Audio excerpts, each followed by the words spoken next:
Hey man, it's me, Kevin Smith. Look at me in my funny, goofy hat. Don't I look like Hela from Thor? Don't you sometimes just want to club that Kevin Smith? Well, how about instead you join that Kevin Smith Club? Oh my God, we've been having such a good time. We have hours of audio, kids, in the Smodcast podcast archives that you can stick into your ear holes and listen to. Or do you want to look at something? Are you one of them dirty cucks? Well, then go to the Smithsonian screening room where you can watch hundreds of hours of video of my entire career spanning from the beginning up till now, including my daily morning show, Wake and Bake, man, where we just smoke weed, hang out, and I tell you what I'm working on. Plus, there's exclusive events. We've had Clerks III screenings for our club members. We've had Smodcastle exclusive shows for our members back in Jersey. We do events all the time, including movies pop-ups. And there's tons of merchandise, of course, that Kevin Smith Club members get exclusive access to before anybody else. There are so many ways into that Kevin Smith Club, ladies and gentlemen. You don't have to come through the front door. You can come through the back door. We like it that way. Sign up as a clerk where you get access to all the audio that we got. Or join as a mall rat. That gives you all the audio and all the video as well. Or join as a fun employee, ladies and gentlemen. You'll get a new t-shirt, an exclusive That Kevin Smith Club t-shirt every quarter. Or join as a yoga hoser and get yourself something cool like a That Kevin Smith Wake and Bake Bowl, ladies and gentlemen. Those are our existing levels, but what about the new levels? That's right. For 2022, we've added some levels, including the fashionable mail. You get everything that the clerk, the mall rat, the yoga hoser, and the fun employee gets, but you also get once a year an exclusive piece of wardrobe from a Kevin Smith film, straight out the View Askew universe from the Secret Stash archives. Or join as a brand new Ranger Danger, man. That gives you everything that the clerk, the mall rat, the fun employee, and the yoga hoser gets, as well as what the fashionable mail gets. But then you also, once a year, get an exclusive prop direct from one of my movies. And if you've got untold riches coming out of your ass, guess what? Holy cow, there's the golden calves level, man. For that level, you come to my house, I cook you dinner, we record a podcast, and we shoot it for Wake and Bake, and it goes up on Smodcast, man. Very exclusive. Once a year, we do that. Join us at thatkevinsmithclub.com. Be a clerk, be a mall rat, be a fun employee, be a yoga hoser, be a fashionable male, be a Ranger Danger, or be a golden calf, ladies and gentlemen. I'll be waking and baking for you. Come join me at That Kevin Smith Club.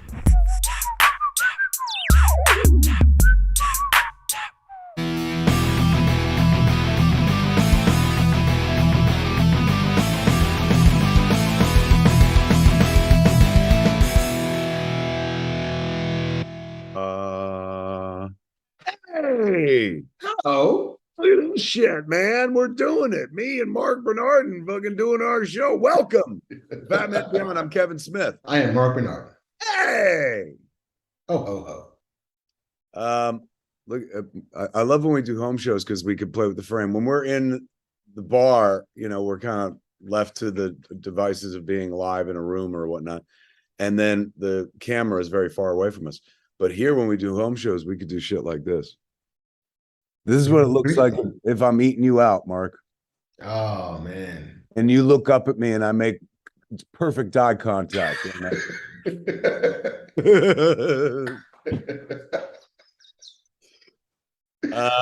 Marc's not going to be able to concentrate on the show now because he's just like, I'd never thought of that before. And now all I can think is these horns going up and down. He's horny for me.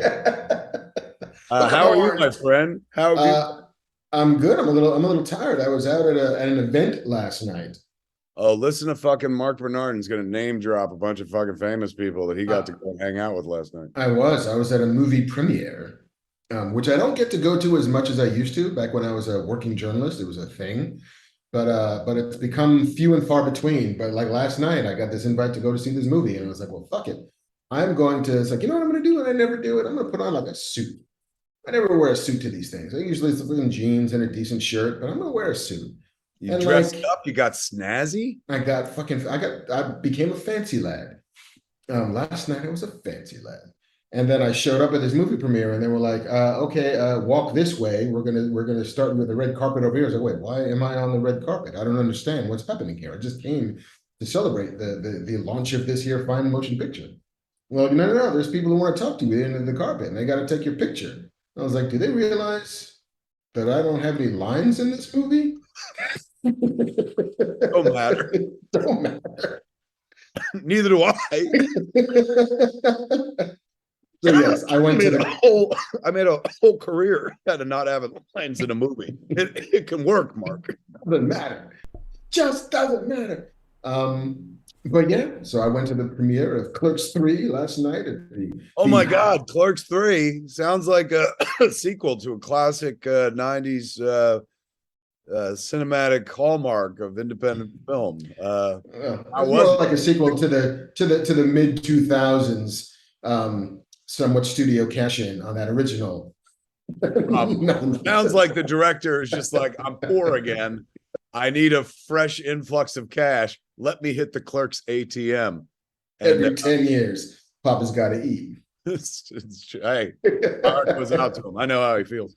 I too went to that screening, kids, with Mr. Marc Bernardin. Not with him, but I was there as well. And it was absolutely lovely. We had the Clerks III premiere yesterday at the Chinese theater right down the hill from me. And then we had a party afterwards over at the Roosevelt Hotel, which was expansive. Like Lionsgate really threw a big party, big shindig. Lionsgate has been absolutely wonderful to work with this entire time. Marketing campaign. Like I got to meet the guy who cut the trailer at Bond last night. He was like, I cut the trailer. And I was like, did you produce it? He's like, I'm literally the editor. And I gave him a big hug and stuff because I was like, that's the only reason people are going to go see the movies, because they see that fucking trailer, and that trailer's so good. Yeah, it was a really lovely night. The thing that I don't know why I was surprised by this, but Rosario was there. I just always assume people like Rosario, are fucking shooting 4 movies at once and, don't necessarily have the time to break off for shit like this. But she showed up, lent our premiere a bunch of class and elegance and whatnot. And such a team player, man. She was like, she hadn't seen the flick. She had a link to watch it online like a long time ago, but she was like, I want to watch it on the big screen.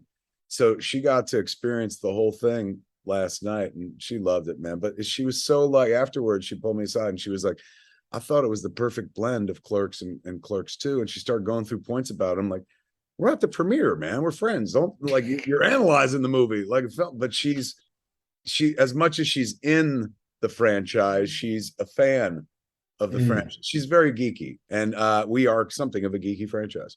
So it was lovely that she showed up today. This morning, I got to meet her for the first time. Did you really? I hadn't met her before last night. And so I did the thing where she's the queen in her court. And so I just waited for my moment to go and introduce. And it says, hey, I just wanted to say hi. We have a couple of mutual friends, and they tried to connect us to do Splinter. There was, while there, I was trying to see if she could do Splinter, but couldn't do it for reasons that eventually became clear. She's in all of the Star Wars. That's a lightsaber right there. That was your lightsaber. But then we tried, you had mentioned it to me, and then a mutual friend was like, she really wants to be in Star Trek. She would love to be in fucking Star Trek. I'm like, well, it just so happens that I'm working on a Star Trek show. And we tried to get her in Star Trek, but once again, her schedule just didn't allow for it to happen. But she's a deep fucking nerd. And for the 48 seconds that I got to talk to her, it was all about nerd shit. And that was lovely. She's a wonderful human being, and God, did she look stunning last night. But so did you, so much so that this morning in the Daily Mail, a British newspaper, because I don't know if you know this or not, kids, but Mark's huge in London. They had photos of, famous people and shit, and one of those fucking famous people was a very dapper Marc Bernardin. And they have the thing where they put him up in his picture and they break down his outfit and shit. They had to write a caption because otherwise someone's like, looking sharp in a gray and black suit is Marc Bernardin. I had no idea we had so much celebrity in you. I would have put more of you in the trailer. Fuck. Less Rosario, more of the other guy. Yeah, Dapper Dan in the corner. It was so lovely though. What a great fucking time. And I'm not a big premiere person because it feels like we're giving the movie away for free. Like, I'm like, we didn't work this hard to just give away the movie like this, did we? I like people who pay to see the movie because they're invested. You know what I'm saying? Like, some of these cats just came to take pictures at a premiere party or something like that. So normally the premieres are kind of like something you dutifully, or I dutifully do. I'm not a partier. I don't fucking drink. So none of it is appealing to me. Think about it. Like, there's going to be a party with booze and you got to show your movie for free to people who probably don't want to see it. None of this fucking works for me. But last night's was really warm and wonderful. And mercifully, Lionsgate let us bring in 100, 150 like real people. A lot of people from that Kevin Smith club came to the premiere and then party afterwards. So there was a contingency of real people in the audience who are real invested in the ongoing story of Clerks. And the thing fucking played insanely well, especially considering it was a premiere. So much so that I was like, if this is how it plays here, like, I cannot wait to get on the road. And we head out on the road, of course, for the convenience tour a week from Sunday, September 4th. It kicks off at Bank, New Jersey, and then crosses the country. Can't see it with me. See it at a Fathom event screening from September 13th to 18th. Tickets for all of this at clerks3.movie. But watching it with the audience, I don't sit. I sat for the very first 2 minutes of the credits, and then ran to the back of the auditorium and watched it from like the back exit hallway, where it's just, you're seeing it like kind of like this, because you're bracing, like your asshole's tight. You're like, I hope they fucking like it and stuff. And they really did. They really went for it. It's a funny movie, but it's a very emotional movie as well. And that's the thing that most people don't expect when they head into it. It's like, says Clerks. Like, oh boy, can't wait to laugh. And you will laugh, but you're going to feel some things as well by the end of the picture. So it was from a guy who spent most of his life, lingering in the back of movie theaters of films he's made, counting the laughs or counting on the laughs. Hearing silence during my screenings is usually a deadly proposition. Last night, hearing silence where I wanted it was just almost musical at that point. Like, so much so that when the movie was over, and the movie ends proper, kids, but then I found more real estate to stick my fucking voice, like, as if my voice isn't heard enough through the movie. Not this voice, like, obviously Silent Bob has a line or two, but the voice of Kevin Smith, and as much as it's all my perspective, all my voice, but I found real estate during the credits where I was like, I should put up more talking. And so the end credits, I talk you through the end credits, and it's a little bit poignant what I talk about, and people responded to that in such a big bad way, in this way that, like, I bumped into, where somebody was like, that's my favorite part of the film. I was like, it's literally the end. it's not even part of the film, it's the credits. And like, yeah, but it ties it together so well and stuff. So the director, Kevin Smith, the filmmaker, was just like, how could that be your favorite part? But the, egocentric Kevin Smith, whose voice it is, was like, of course it's your favorite part. It's my favorite part too. This guy makes the most sense. He's so clear cut and shit like that. It's the most like a podcast of the entire movie. Exactly. So right after the screening was done, I jumped in a car and took off to go grab a smoke before the party and stuff by myself, and just had that moment. I don't know if other artists ever have this, or other people who make stuff, other creatives, but there's a moment where you're like, holy shit, that worked. Like, it's a long process and you're never quite done, but there is a moment where you realize, like, I think I did the thing that I set out to do, which is not just like, hey, we made a movie, but it's like, I think I'm going to manipulate their feelings with this movie. It used to be about making them laugh. Now it's about making them laugh and then also feel some shit. So it was wonderful. And then I went back to the party. I saw Mark. I saw a bunch of cats. Took pictures with everybody. It was absolutely lovely, man. Such a good time. And not the fucking first time I got dressed up that week. I noticed the vest was out. It's true, man. For a guy who hasn't dressed up in a long time, I had two quasi dress outfits this week. One for, of course, the Clerks 3 premiere last night, and the other this weekend for a wedding that a friend of mine had, which is something that I was doing with a junket for Clerks 3 on Tuesday. And a junket is where you sit in one space and then they file journalists in front of you. So I talked to 50, 60 people over the course of a few hours sitting in one chair. And some of them were online or Zoom, and some of them were there in person and stuff. And over the course of all that talking, I hit a pothole. What was I going to say? It was a good point. Was it about the wedding you went to? Yes, thank you. Yeah. Every one of those journalists, were very sweet about like, so Clerks 3, you're back in the gang, and it's based on your heart attack, and but then they get 10 minutes. By the 8-minute mark, every journalist was like, so. And right then and there, you're like, here it comes. And they're like, I hate to ask, but we heard you went to a wedding this weekend and stuff. So there was a lot of that. And so there's a guy in the junket room who ran one of the cameras, who at the break, after 4 hours of interviews, he was like, it's such a weird phenomenon to watch somebody be asked repeatedly about a wedding that he was not a part of. Like, he's like, they're all asking you about the wedding like it was your wedding. And he's like, that's so strange. Is it strange for you? And I was like, I understand, but like, it's not my story to give details on. I can't tell them like, this is what they served. This is what they said. This is who was here. That's for Ben and Jen to share. But I could give him my perspective, which was like, oh my God, I cried. It was beautiful. I never seen one of my oldest friends. I've never seen him happier in his life, and vice versa. Like, it was pure magic. I'm telling you, that fucking wedding would have made the coldest, most cynical heart believe in fucking true love. It was so beautiful. But it was strange, like, to be there talking about, here's this third movie in 30 years that sprang from this little black and white movie years ago and stuff. Like, more than enough shit to talk about. And still, of course, people were like, so. Did they even bother to connect it with, like, so we saw the movie and we know that there's a scene and there's some cameos or whatever.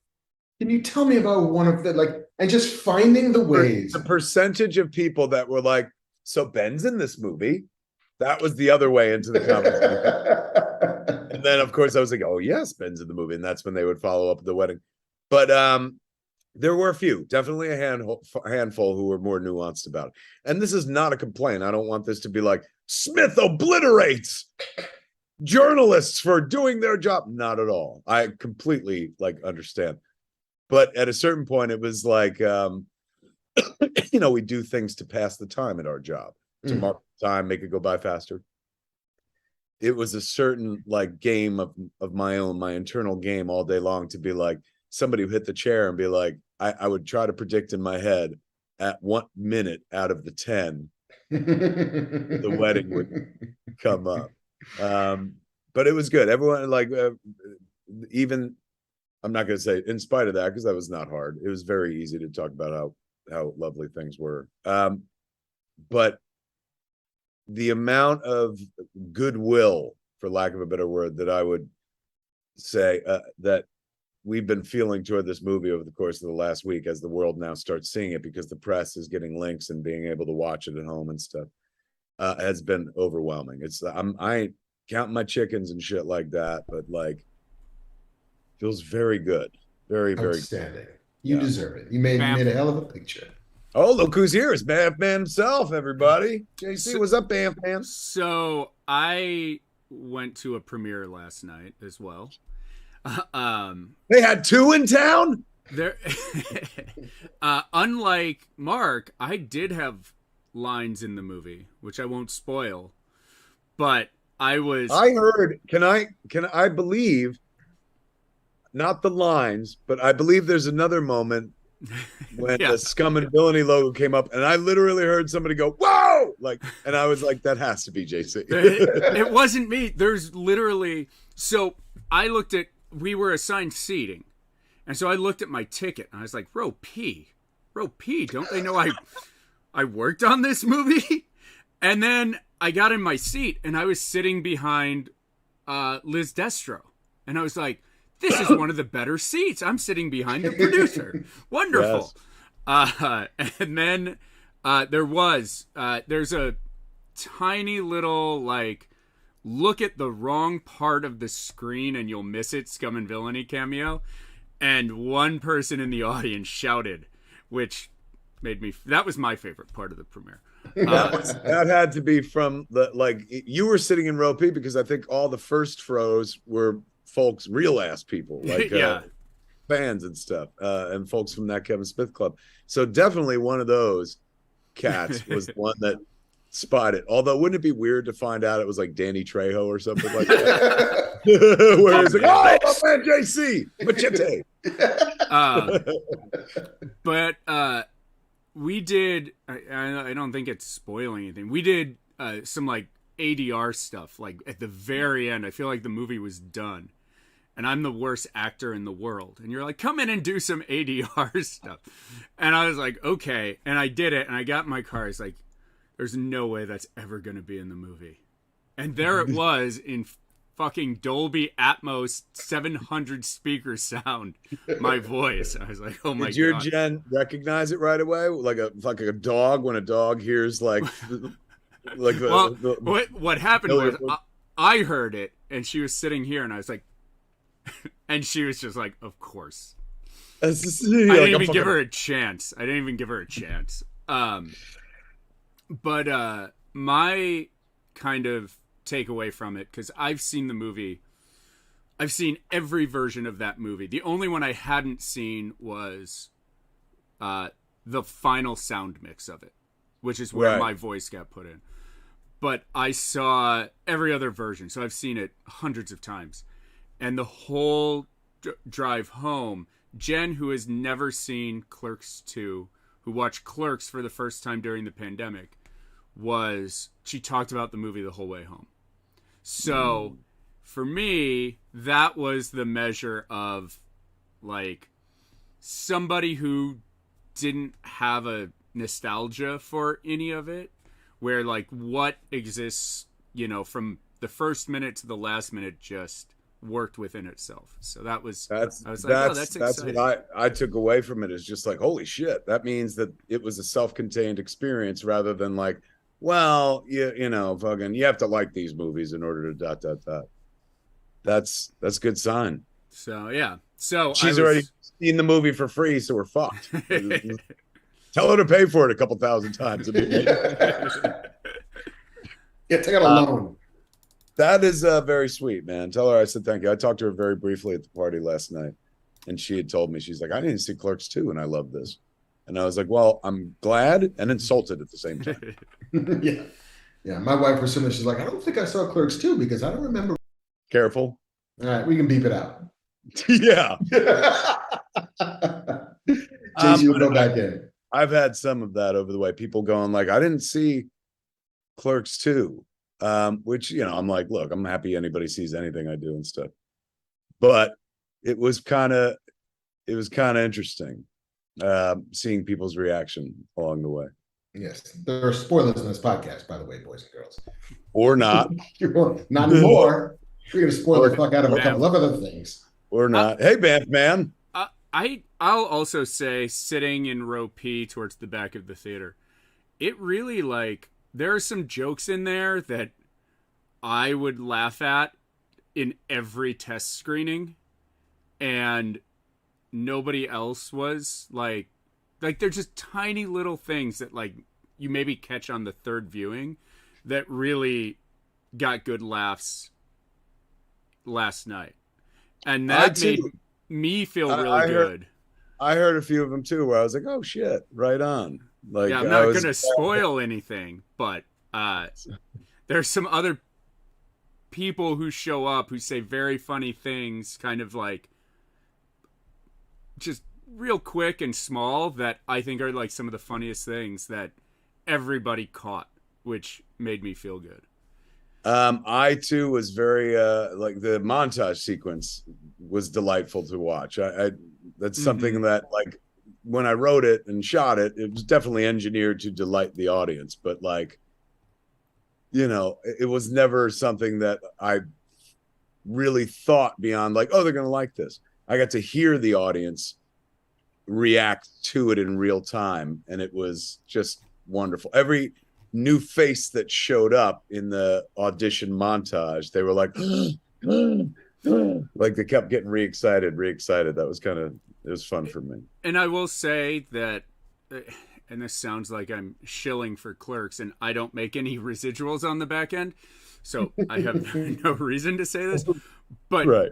The first time, I mean, I've watched it in essentially like a YouTube sized box so much that seeing it and hearing it in the movie theater, I think makes a huge difference for what jokes you catch and what you'll miss on a tiny screen with laptop speakers. So it's very, very true. I noticed that as well. There's some things I heard, you know, I've watched this movie ad nauseum, and sometimes I just watch. It's been done for a while, so sometimes I just sit here, smoke weed, and watch the movie whenever I want to. I mean, you know, I made it for me, so naturally it's made to make me feel good. So whenever I'm like, oh, I feel like feeling good, I'll put this on and just fucking watch it.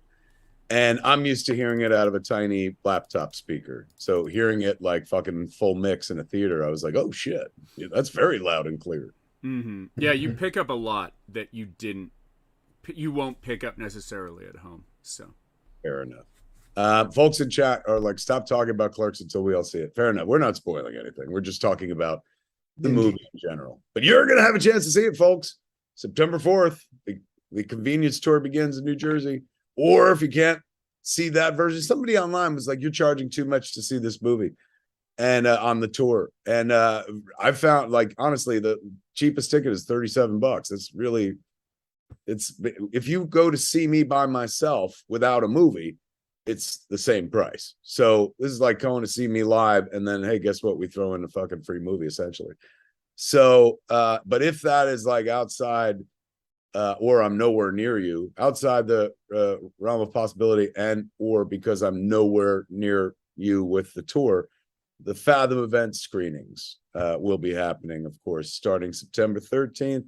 And going every night until September 18th, including a Friday and a Saturday night, which makes me feel like a big boy filmmaker again. I feel like a Marvel filmmaker, not Kevin Smith, more Kevin Feige than anything else. So it's coming, kids. Clerks is coming so hard.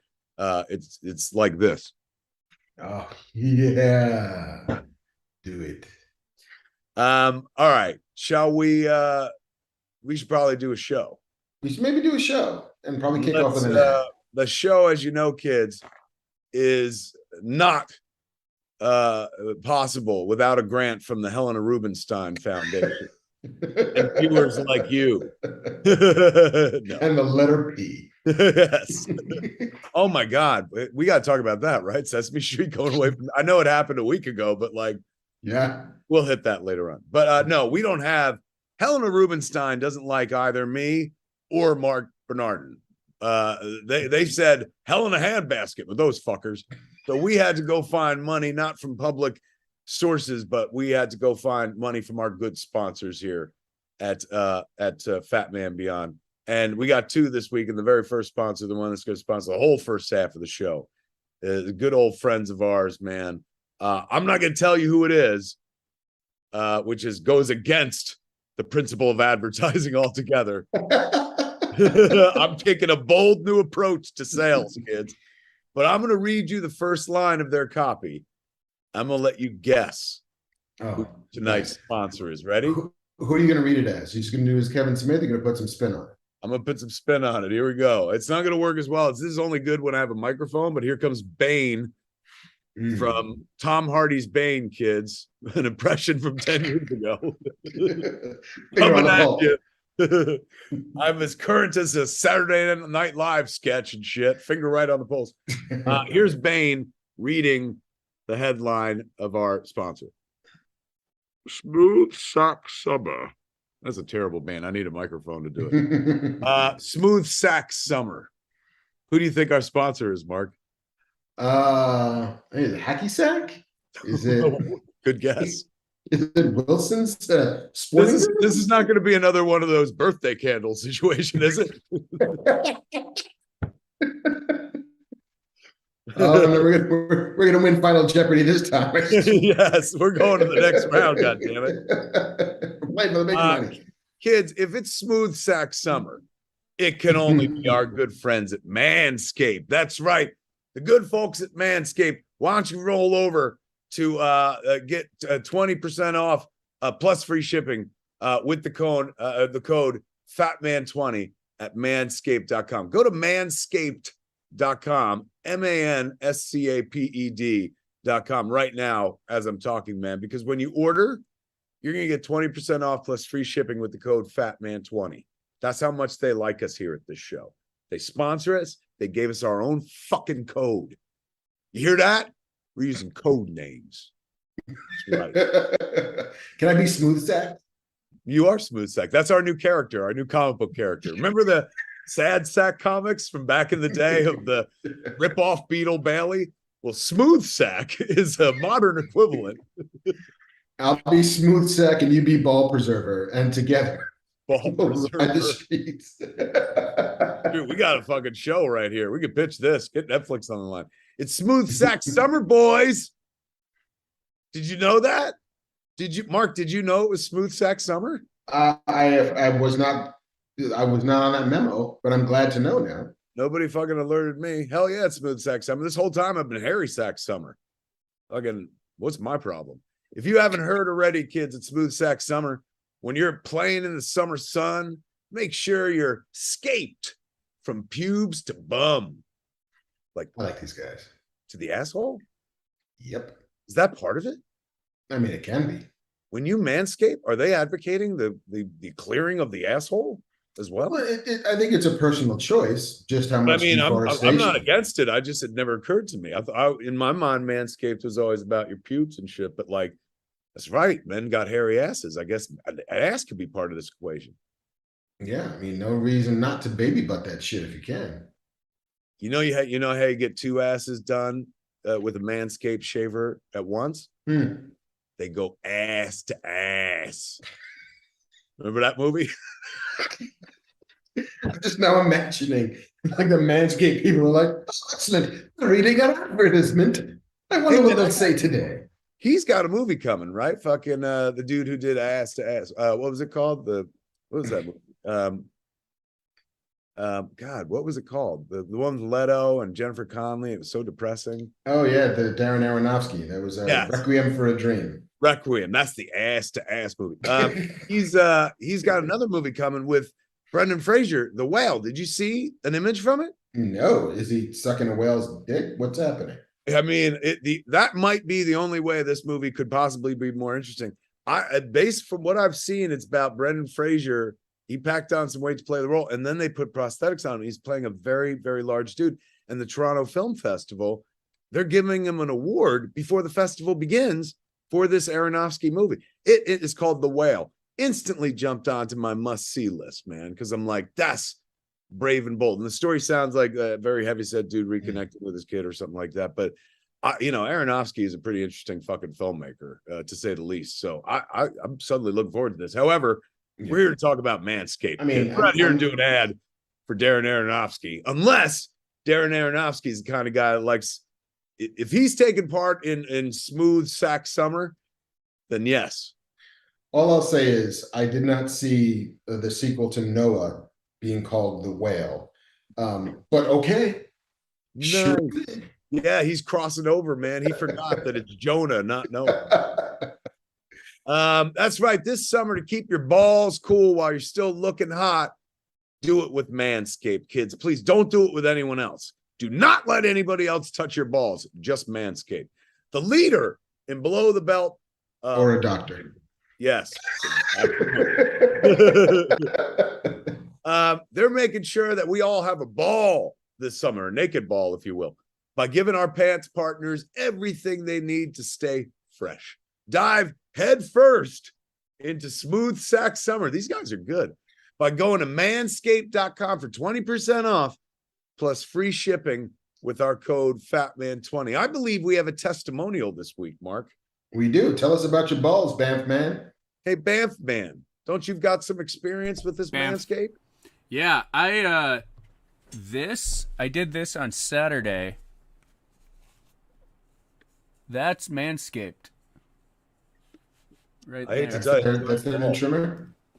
That's the I think I lawnmowered it. I think that's the lawnmower. Ooh, the lawnmower 4.0 trimmer. Yeah, the 4.0 that I took across the side. And that's, I mean, it's pretty good. Like, this is a week of growth, so it was even closer. So what you're telling us here, if I follow your story, is that the Manscaped shaver is good for your head as well as your bottom. It is multi-use. Your most important ball. Any hair that grows around either of your heads, you can use the lawnmower on. Smith so 16 in chat says smooth as a whale to tie Nice. Manscaped and Aronofsky together, man. Be linked in my mind and heart right now. Banff man, when all this time we've been doing Manscaped, did you understand it to mean like ass hair as well? No, I didn't think about it, but it works. It seems like it would make sense. Yeah. Yeah, like what if you're like Robin Williams on your butt, man? Like he was very hairy. If you ever see take his shirt off, he had a big hairy chest. This would be a way to clear up the cheeks as well, and inside the cheek. Look, I ain't gonna tell you how to use your razor, kids, but it's occurring to me that it's good for more than one shape, as we can see based on JC. Mark's used it on his head as well. I have indeed. During the pandemic, it was my solution to not having access to a barber. I was my own damn barber. Look at that shit. Look, shave whatever you want with the good folks at Manscaped, man. Smooth sack summer. Don't fucking forget. We love these Manscaped folks, man. The trimmer is waterproof. So that means you can use it around your ass. If you got one of them watery asses like I do. Ass. Did you use the lawnmower 4.0, Banff man, to trim that hair, you think? I did. It's lawnmower. I did it. I hung a mirror in our shower, and I looked in the mirror and just did it while I was bathing. But it was better. Travis fucking Bickle? Yeah. Well, it was it was better because it's easy cleanup in the shower. Like all the hair just goes down the drain and you grab it out of the drain. Whereas if I did it in the bathroom, I have to get the vacuum and it's like trying to pick up glitter. It just never works right. I'm trying not to. I mean, all of the words that you just said are also applicable to just masturbating. It's like glitter everywhere. It's better in the shower where the cleanup is easier. And I used a mirror so I could see myself when I was doing it. You're like, I like to make eye contact. I don't give a fuck who it's with. I gotta see the eyes. I need to see the eyes to come. Don't come until you see the whites of his eyes. I fuck like a Revolutionary War soldier. I gotta pack this ball in this fucking cylinder. One shot, and then it takes me 90 minutes to reload.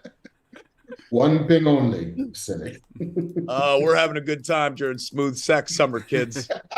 Good old times. Thanks to our sponsor at Manscaped. Go right now. Go now, as Hannibal Lecter screamed at Clarice Starling. Get 20% off plus free shipping with the code FATMAN20 at Manscaped with a D at the end .com. That's 20% off. What are you, fucking nuts? Plus free shipping with the code FATMAN20. FATMAN and 20 all together at manscaped.com. It's a smooth sack summer, boys and girls. You're invited. Get on board or get left behind. It's that simple. Don't you want to be part of the shorn sack crowd like me and Mark? I want to be a part of. I wonder what would happen if I just like showed my wife, like, I finally did it. I broke down with the lawnmower and I got rid of all these unsightly hairs, and this is what my testicles look like unencumbered, love. Meet the boys. Season 5. Aren't they so much prettier now? She'd be like, ah! This one's name is Crippy. I don't know anybody that likes balls. There you go. Put that on my fucking tombstone. Yeah. I don't know anybody that likes balls. Manscaped. I don't know anybody that likes balls. Yeah, we just lost Manscaped as a sponsor. Like, you know, everyone loves balls from now on. You hear me? Silent Bill? Bob. Whatever. Tell 'em about the balls, Clarence. You know Manscaped's logo. I don't have one here.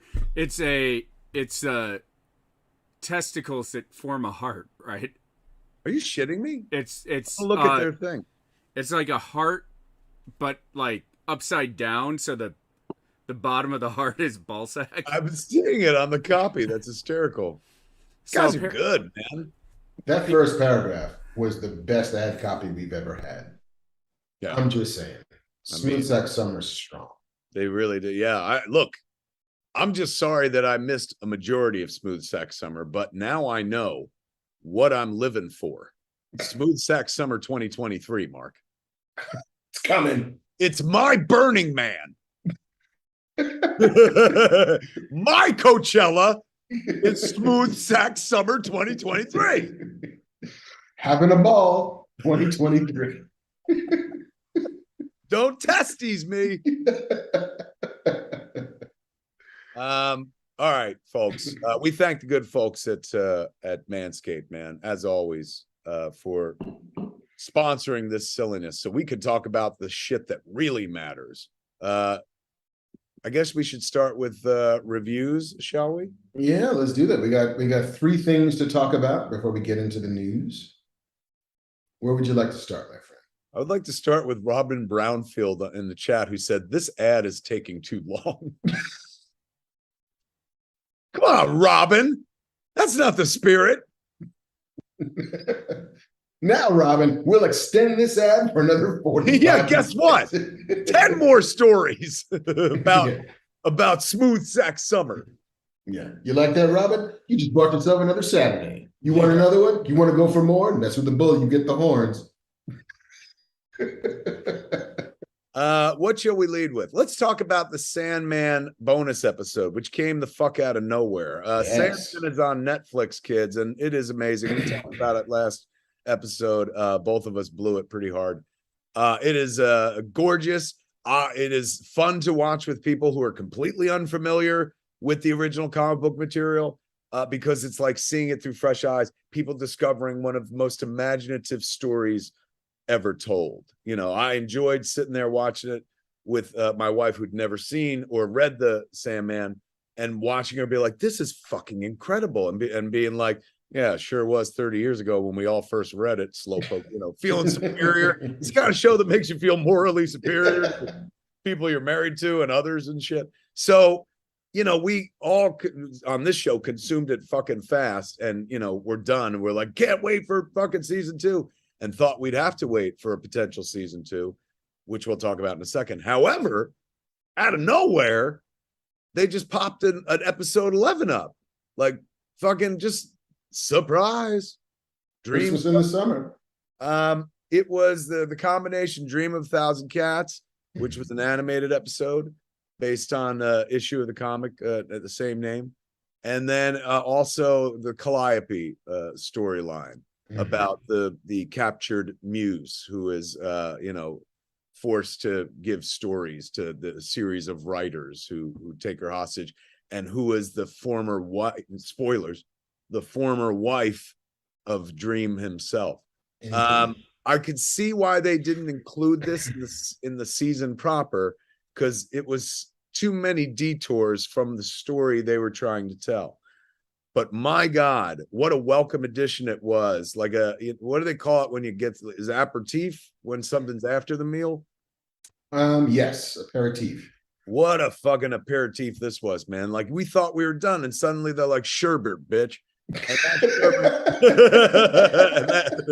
that sherbet was A Dream of a Thousand Cats, which is a beautifully animated version of the story of a cat who tells about meeting the Lord of Dreams, and tells this like wonderful story about an upside down world where cats once ruled and humankind, until they dream, of it. They dream of the reverse of cats being small and humans being big. It's an incredibly charming tale. If you're a cat lover at all, it's a must see. Yeah. I applaud them not making their mouths move. Yeah, like there's a way to do it, and it's the Aristocats, and it's fun. We've seen that version of it 1,000 times. Yes. But the idea that cats are also telepathic, which does sort of dovetail into the weirdness of cats.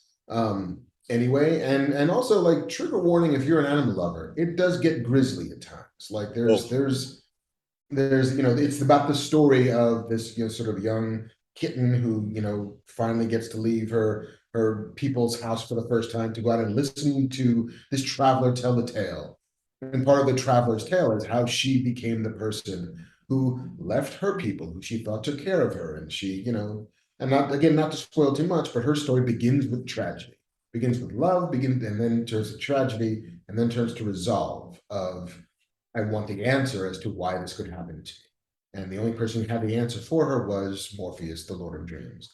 And it's gorgeous and beautiful, and the voice cast is astonishing. And and the fact that they pulled off a secret animated episode of the show and nobody knew about it.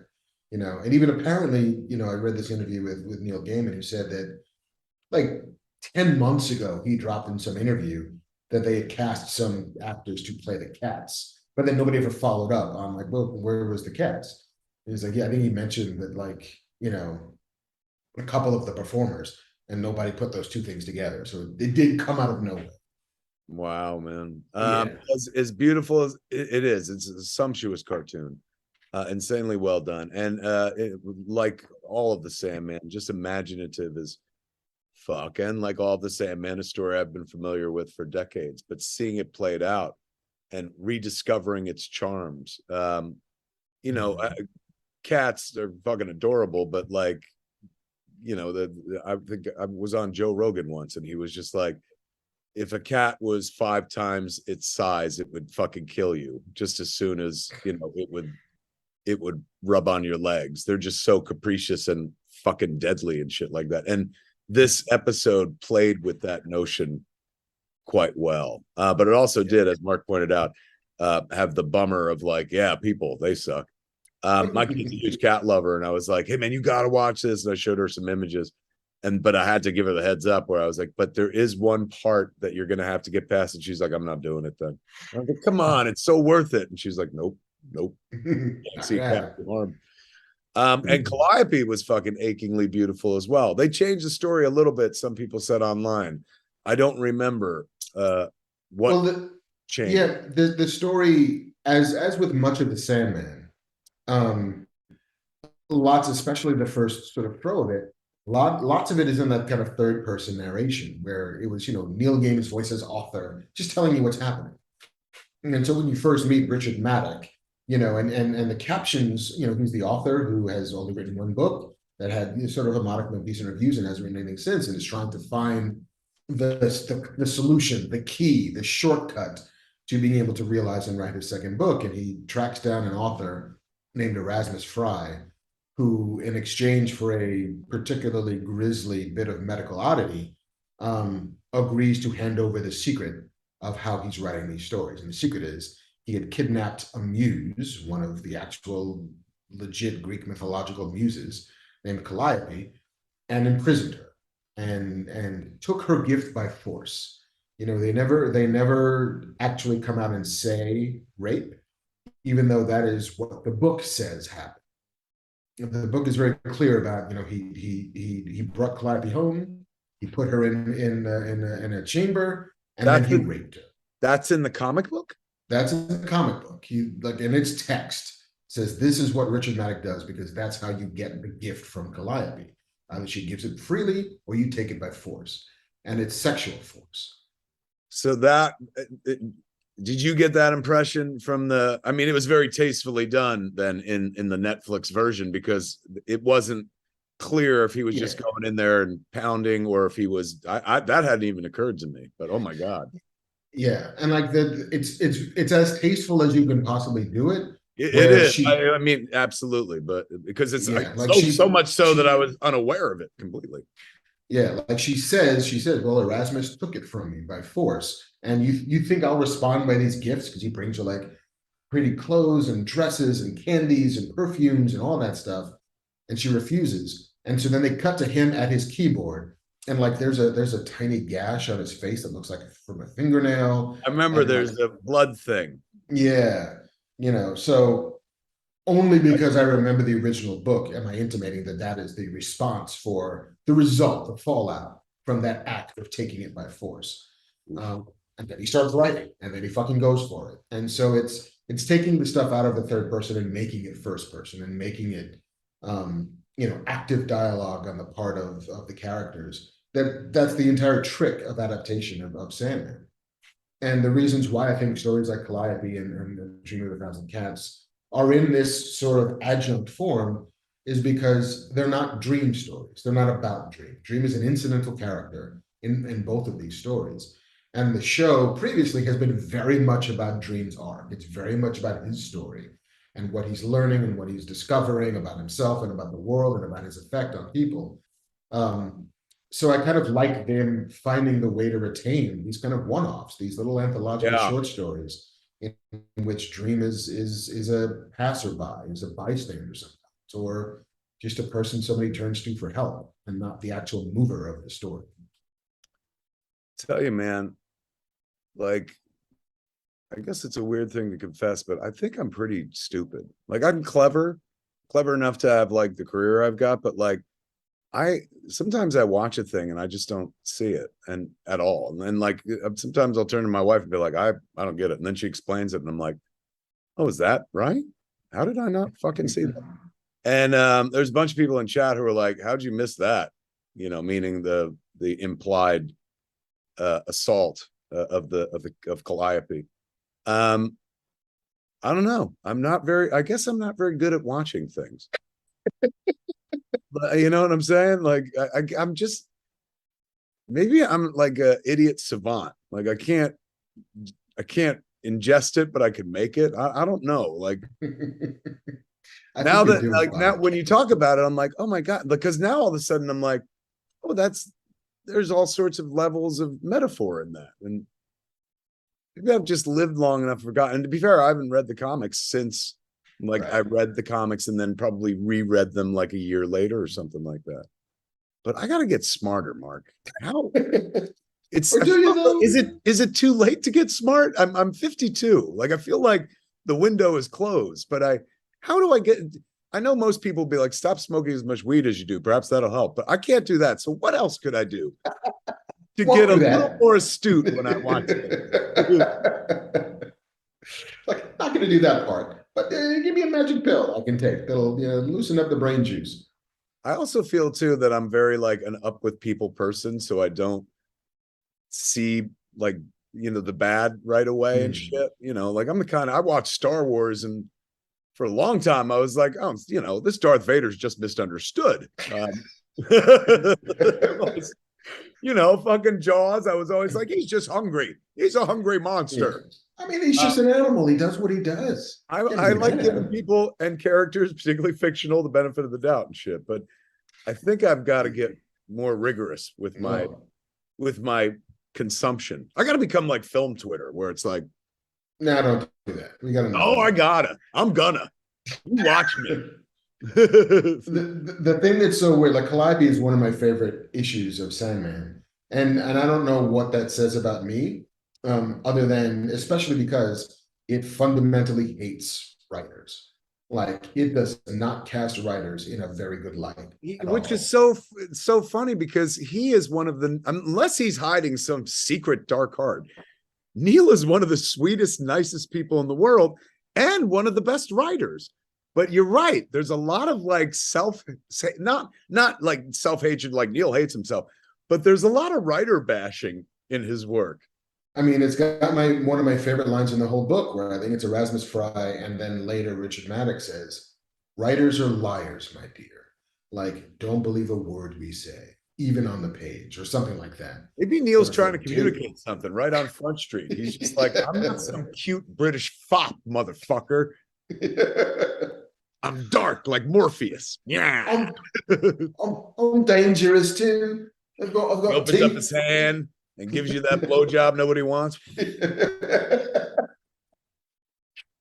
But yeah, no, I love them both. I'm so happy for him because everyone's responding to it so positively. I mean, I don't read everything, obviously, but everything that's come across my timelines and my socials is effusive praise for it. I know he's number one in every country. And it couldn't happen to a nicer guy. Or again, fuck being nice, like reward strong imagination. This motherfucker had these dreams 30 years ago, kept them preserved, nobody else did them, and then fucking got to put them up on the screen, like straight from his head and heart. Like, I'm so happy for him. However, did I or did I not see, I know it's probably a news thing, but while we're here, did he say that there's a possibility it might not come back to Netflix? I mean, what he said was, I think it was in a Rolling Stone interview, you know, that first off, like they're all hoping for a season 2. He's like, Netflix has been incredibly supportive of it, but it's an expensive show. I mean, the tweet he put out was, because Sandman is really expensive, for Netflix to release the money to make another season, we have to perform incredibly well. So yes, we've been the top show in the world for 2 weeks, but that still might not be enough. Because of the price.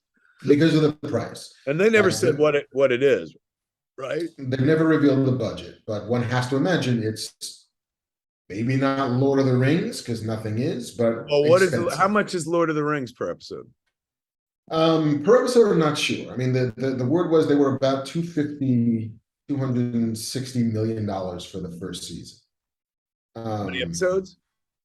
I think it's probably 10, maybe it's 8, but either way, it's an insane amount of money. So that's like easily $25 million per episode. 25-30 million per episode. Bamf. I read that it was Lord of the Rings was 5 times as expensive as House of Dragon for Game of Thrones. So I think Lord of the Rings was 500. I think it was House of Dragons is about 150. Yeah. Is what I read. I mean, so then where do you think crazy? Where do you think a Sandman is in that same range? Higher? I don't think it's that high. I mean, I don't think Netflix is spending that kind of money. You know, like maybe they're spending it on Stranger Things because they know it's fucking Stranger Things. You know, I know they spent, you know, somewhere between $15 and $17 million on episodes of The Crown. You know, and so is it in that range? Maybe. Could be. Even though one of those episodes is set in a diner, and like some of these are bottle episodes, like the Sound of Her Wings is generally a relatively cheap episode to do because it's 2 people talking in a park. Right. But then you've got to go to hell, and they didn't shoot on a volume. Like they did almost all of that stuff practically with green screens, but like we're going to castles, we're going to fucking abandoned churches, we're doing all of this stuff. And so it ain't cheap. And yeah, I read the Rolling Stone piece that he did. You know, he talked about that there's a thing in the contract that they signed with Netflix saying they wanted the ability to make sure that they could complete the Sandman story. And so that if Netflix decides they don't want to make it anymore, because for whatever reason, they had a contractual out to then be able to take the show someplace else. Nobody wants that to happen. I don't think Neil does, because I think he's been very happy. Nori and Alan Heinberg is a showrunner, and David Goyer, another executive producer. They would like to stay at Netflix and make a show, but who knows? The other thing that I found interesting in that Rolling Stone piece was that he talked about when it was a feature that John Peters at one point was going to be the producer of it, who wanted a giant mechanical spider in Sandman. I saw that. That's true. A lot of people have been tweeting that at me. Like, did you see this motherfucker? He's still up to his old spidery tricks. Yeah, he talk about a man with a vision. One vision. Singular vision. Tucker, a man in his dream. Hold that tiger. Hold that tiger. Giant spider. Hold that spider. It's deep cuts when you're doing Tucker references, my friends. But I'm here for Yeah. Thank you. it. You're a child of the 70s and 80s, just like me. See, you know. We were seeing Tucker at a time where we weren't in the business. We were just like, I like this Coppola fella, and I like this Jeff Bridges guy from the King Kong movie. So I'll watch. They've got a future. Remember Yeah. that was like, wasn't like Lucas involved in that too? Because I think so. they had they all had Tuckers or something like that. Yeah, I don't know if it. I don't know if it was a Lucasfilm production, but I think George Lucas definitely had a hand in it. Yeah. All right, so kids, watch the extra episode of Sandman, man. If you haven't seen it yet, watch all of Sandman. But you could literally just watch the 11th episode without having seen anything before, and it stands alone by itself. Mostly the Calliope one, you need a little bit of history on the character. She-Hulk. She-Hulk. I've seen one. I haven't seen two yet. Shulky, as we used to call her in the comic books, kids. She-Hulk, starring Tatiana Maslany. Is that how you say it? Well played. What a charming little sitcom that Marvel has put together. I enjoyed the fuck out of it. I thought it was fun. I think her talking to the camera, I know a lot of people are like, oh man, that's Deadpool, but no, that's straight out of fucking the comics when John Byrne was doing the character. It's fun. It's them kind of having fun with themselves, being able to poke fun at themselves and their world, expanding the Marvel universe comedically. You know, it's all humor has always been a big part of the Marvel Cinematic Universe. This just leans into it more heavily than anything else. I know some people in the beginning were like, oh, that's CG, but you know, this is an unreal character. So I don't really have any basis for comparison to be like, well, that's not what a real She-Hulk looks like. To me, it's just impressive.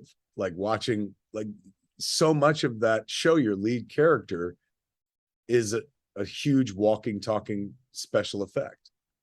Like not since Alf has a sitcom or maybe Max Headroom has a sitcom spent so much on its presenting its lead character. But I enjoyed it. I think the sense of humor totally works for me. We got a lot more fucking Hulk than we've had in recent memory, and it looks like they're setting us up for spoilers, like World War Hulk on the side of this. It feels like they are backdoor leading to a Hulk standalone series, and it might be World War Hulk. That's what I'm getting from like the amount that they're including Bruce Banner, Smart Hulk, if you will. I watched the second episode right before we started the show. My only complaint was it was fucking light, bro. It's like 23 minutes. Wow. Yeah, that's like the length of an Alf. And it's got one post-credit scene and shit. But that didn't really propel the story forward. It was more just humorous. But yeah, it was a very short second episode. As per usual, Disney puts them out once a week. So you got something to look forward to and shit. But I'm enjoying it. I think it was a welcome ad. I know right now half the internet is probably shredding me and calling me woke or whatever the fuck. But like, it has very little to do with that and more to do with the fact that like Marvel's doing humor. Like they're leaning into the humor of it all and extending their mythos. You know, we got to see a new jail by the Department of Damage Control, which could figure prominently in the future. Because you got to put all these people somewhere. So maybe they're building their Arkham in the Marvel Cinematic Universe, so to speak, with this big old Supermax prison that they got Emil Blonsky. And that's the other thing, man. You get the Abomination back in this thing. And it looks like in episode 2, they're going to explain how he showed up in Shang-Chi. Right. Which I'm for, man. I'm all for this. This is the interconnected, within the universe storytelling that I fucking adore. So, I'm all about She-Hulk. I thought it was really fun. More of that. You? I love Tatiana Maslany. I rode so hard for her in Orphan Black. Like I was there for every Emmy campaign that she, never got to win. But I think she's so immensely talented. And so I was excited to see her in the show. And I think she's doing good work. I mean, my biggest issue was actually too much Hulk. Was actually like, because the stuff I know. Oh, really? Really? Too much Hulk? Too much Hulk, because there's no conflict at all in that first episode that we don't already know how it's going to resolve. It's I need to train you to do it this way, and I don't want to do it that way. I have my own way. And it's just that for like 20 minutes. It's yoga, it's a fist fight that nobody actually needs because everybody knows that nobody's going to lose this fight. Like I didn't need that much origin story. And if there's anything that I was hoping for, it's more of Jessica Walters discovering for herself how to do this. Jennifer Walters. Jessica Walters is a late actress. Jennifer Walters. Yes. The late great Jessica Walters. The late great Jessica Walters. But like, just have her stumble through this shit, great American hero style. I don't have an instruction manual on how to be a Hulk, and so I'm figuring it out as I go. And then you can have Bruce show up towards the tail end of that process, saying, "Here's my fucking instruction manual on how to be a Hulk," and she just says, "I don't need this because I know how to do it." And then you get that great speech, which I think is probably the best part of the episode, where she says, "I know exactly how to control my anger. I've been doing it since I was a girl." Because the minute I betray my true emotions, I get called, a harpy or a bitch or too aggressive or too emotional, or potentially get murdered by a date that goes wrongly. Like all of the ways in which women have to figure out how to exist in the world, where almost every other person they meet could be a threat to them. Like all of that is great and I love it. But I just wish that it wasn't part of this, what seemed to be a kind of rudimentary, let's give you something you recognize because we're afraid you won't watch the show. Bruce Banner, like kind of overwhelming Hulkness there. I'm like, no, I'm here for it if it's funny and if it's smart and if you're giving me her as a lawyer and all of this is cool. And then we just go back to the weird island base that he builds with Tony to get to mention Tony Stark's name a lot. And the weird tag with Titania, like what's happening here? Like it all just felt very disconnected and disjointed. In this episode, in episode 2, they refer to her as influencer supervillain. I was like, that's interesting. Nice job. This is the episode where episode 2 is where she gets hired to by the law firm that she was fighting against in court. It's actually like a lawyer show as well, which is, I'm all for it. Lawyer shows work. I like people that use their mouths for a living. I'm an oralist, for goodness sakes. So like in episode 2, spoilers, there's like the guy who she was facing, the firm she was facing in court when Titania shows up. Like she was working for the DA's office. They lose the case because she hulked out and saved the jury.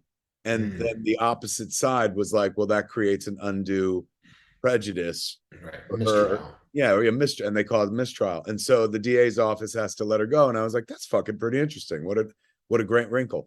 Then the guy who owns the firm that she was up against, the guy who had it thrown out, like comes to offer her a job because he's like, you were going to win.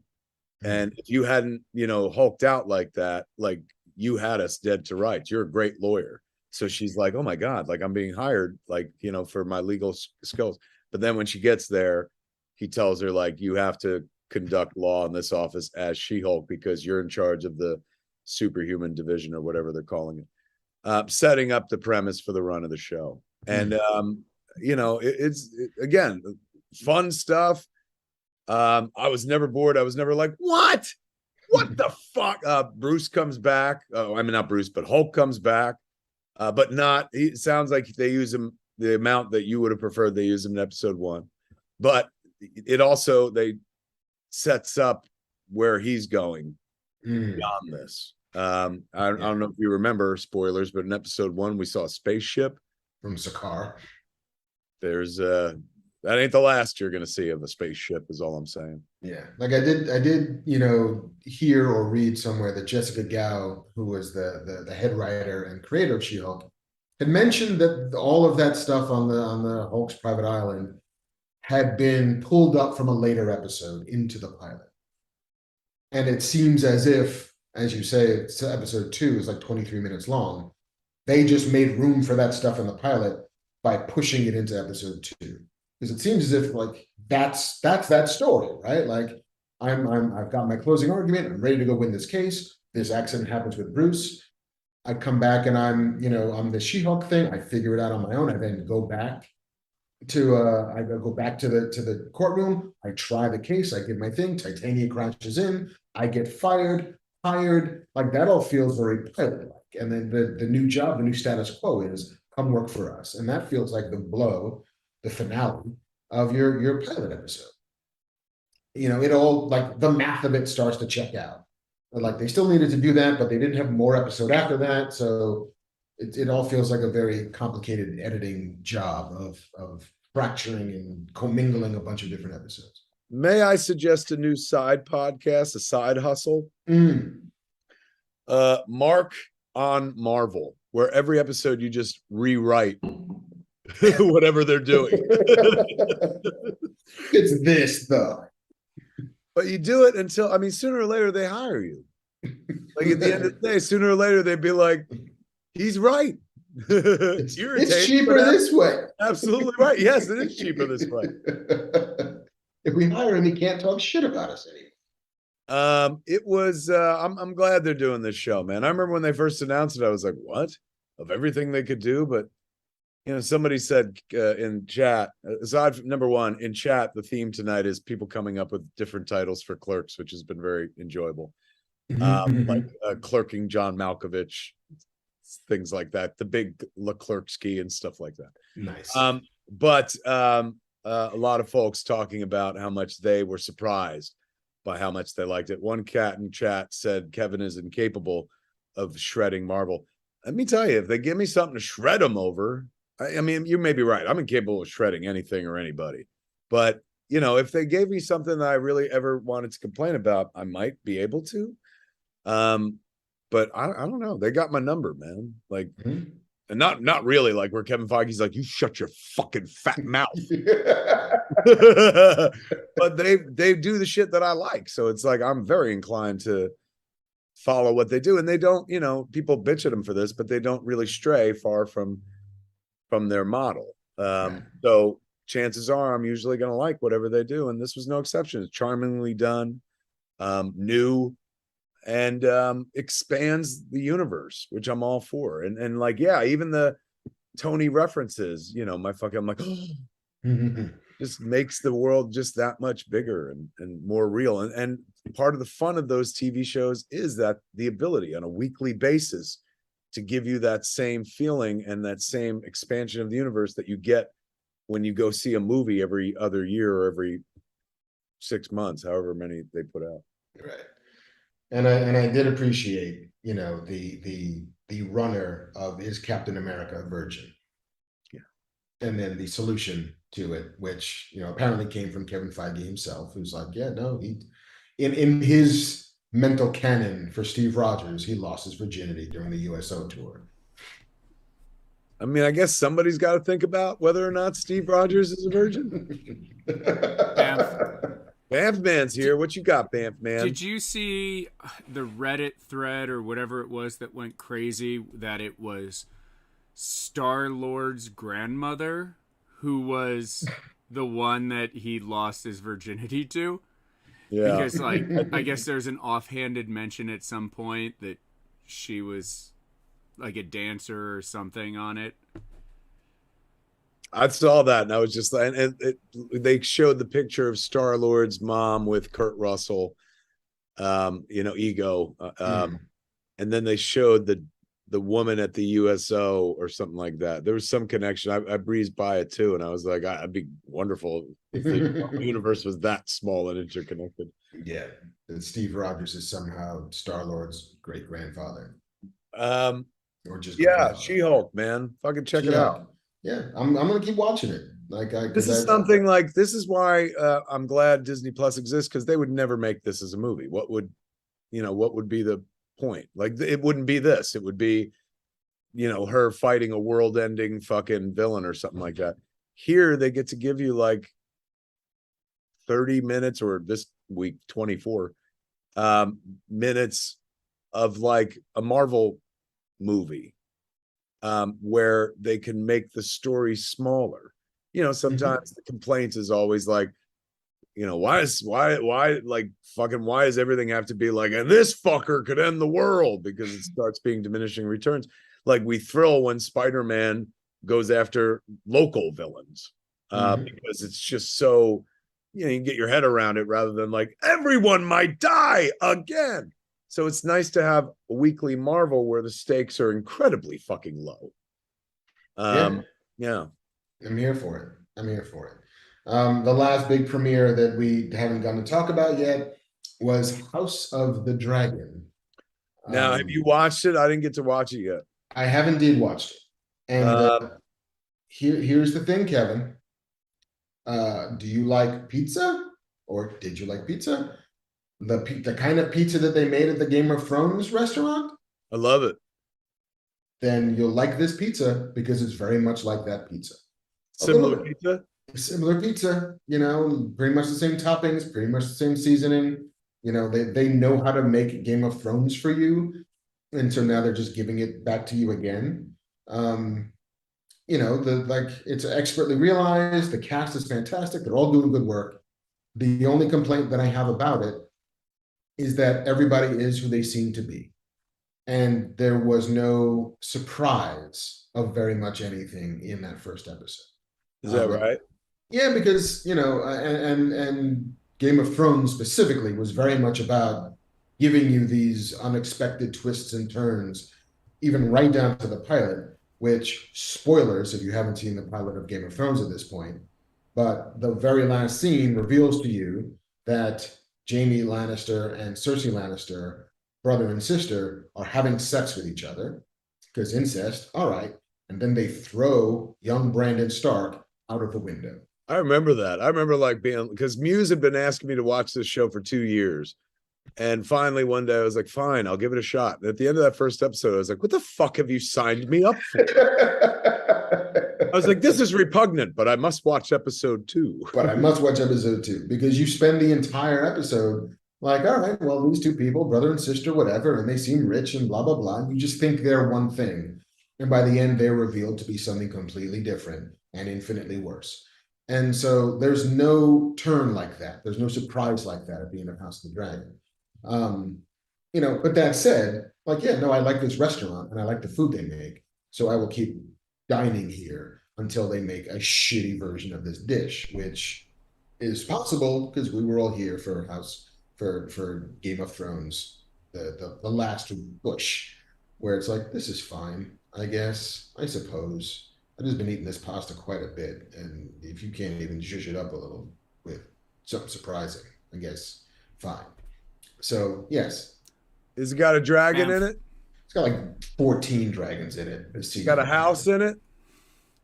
Yeah, lots of houses, I think. Truth in advertising. It's all that matters. Get what you paid for. Houses and dragons. Sandman has joined us. What do you have to say for yourself? I'll give my quick review of the first episode. You also watched it. I did watch. The good is you get dragons right up front.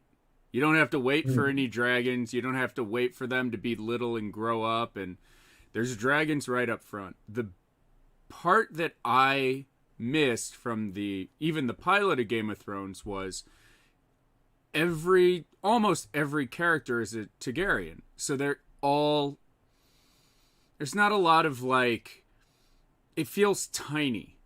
Because you don't have the Lannisters and the Baratheons and the Starks and all these different people playing this political game.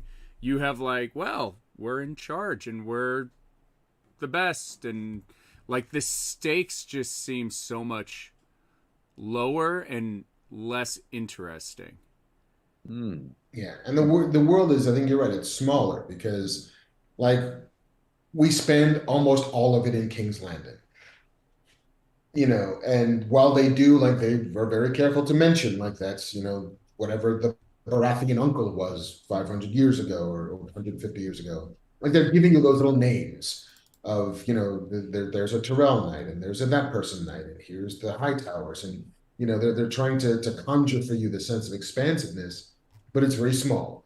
And so you never get that feeling of, all right, well, here's King's Landing, and we're going to go to Winterfell. We're going to go to that place. It's very chambered. that way. And yeah, there's a lot of blonde people, and after a while, that many blonde people, um, it's freaked me out a little bit.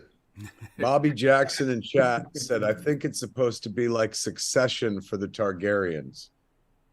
Does that seem like the show you watched? I mean, I guess so. Yeah. I mean, it's a lot of infighting, but then again, kind of so was Game of Thrones, to a certain degree. And then it was all about, power and jockeying for position and betrayal and chicanery and backstabbing and all that stuff. So, it's a fair comparison, but it's not a new one. I am going to name drop, Mark, but before I do that, I'm going to give credit where credit's due. Again, in chat, they're playing this game where they just keep making clerks on a plane, SLC clerks, gangs of new clerks, a clerk called Wanda, Harry Potter and the Sorcerer's Clerk. But the best one, and this is only going to be appreciated by somebody our age, was Clerks 182.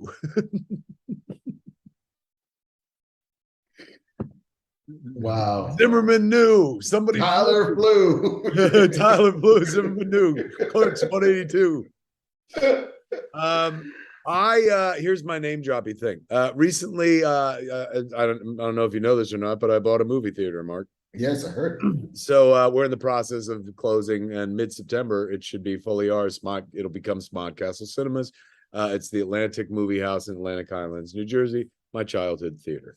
That all being said, once that story got out into the world, a fellow movie theater owner reached out to me, a young upstart fantasy novelist by the name of George R.R. Martin, who I met years ago at the Neuchâtel Film Festival in Switzerland, going back a couple years and stuff.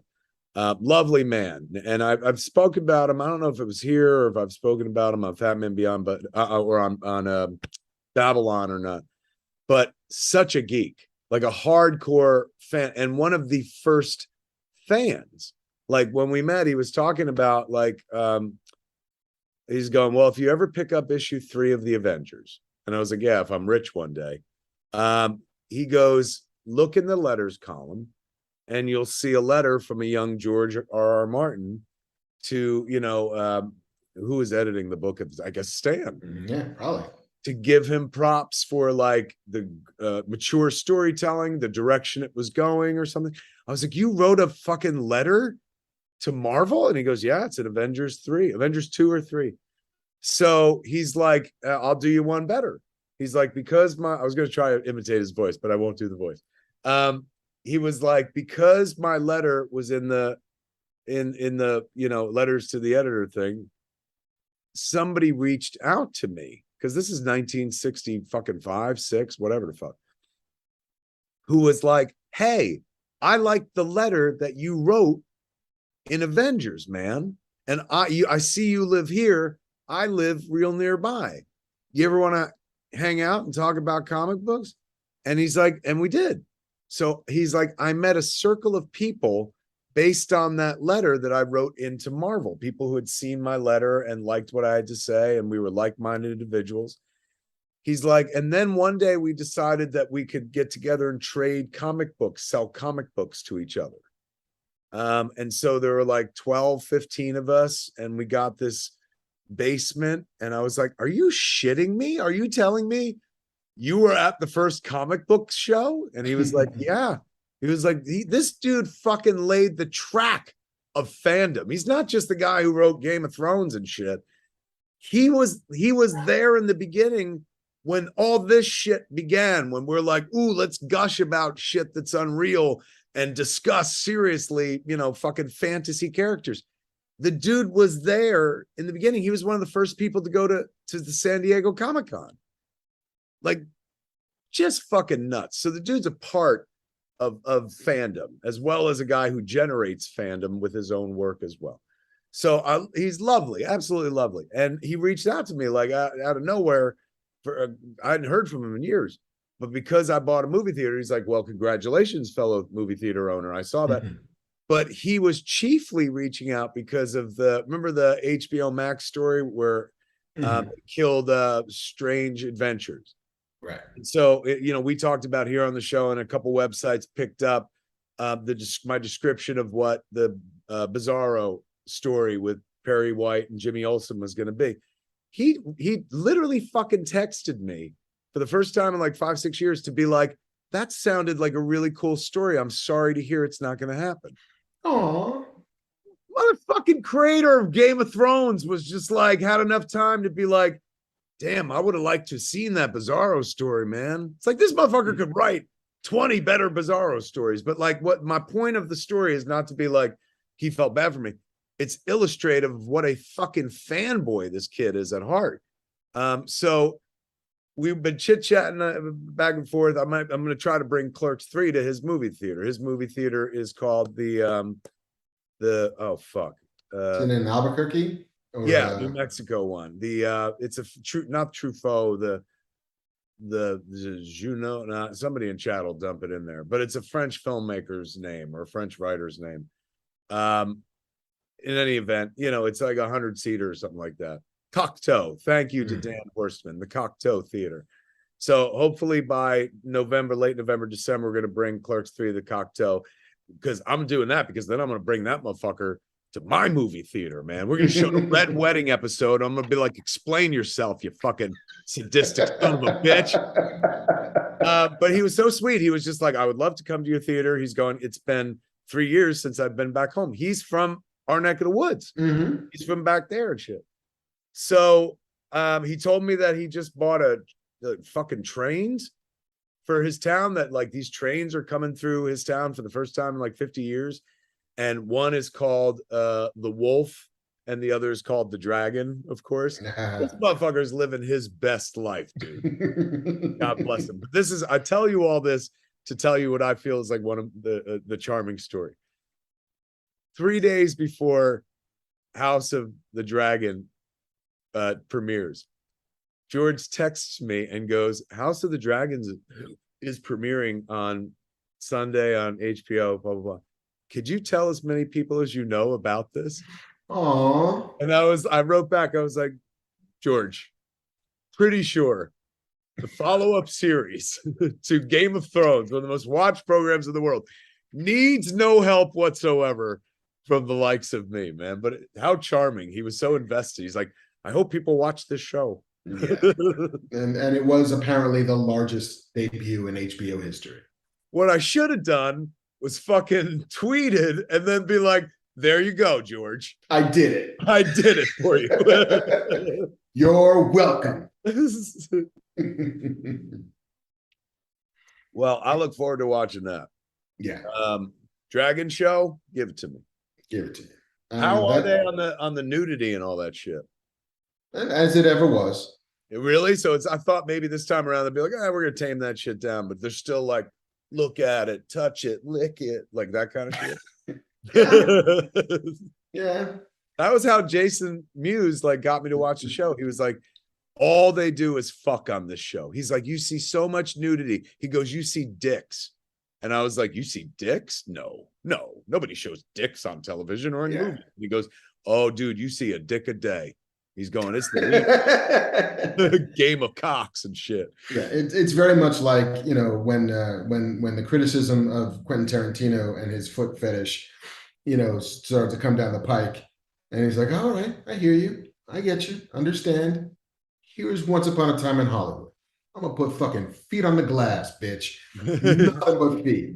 And he's like, oh, yeah, you got a problem with the nudity? You thought maybe it's a bit exploitative? Here you go.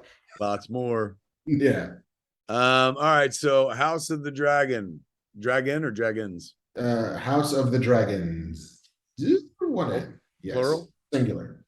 Singular. House of the Dragon. Now on HBO. And HBO Max until fucking they pull that off. Yeah. Is that all the reviews? That's all the reviews. Let's get into the news though, because I wanna while we're talking about HBO Max, I want to talk about the Batgirl funeral.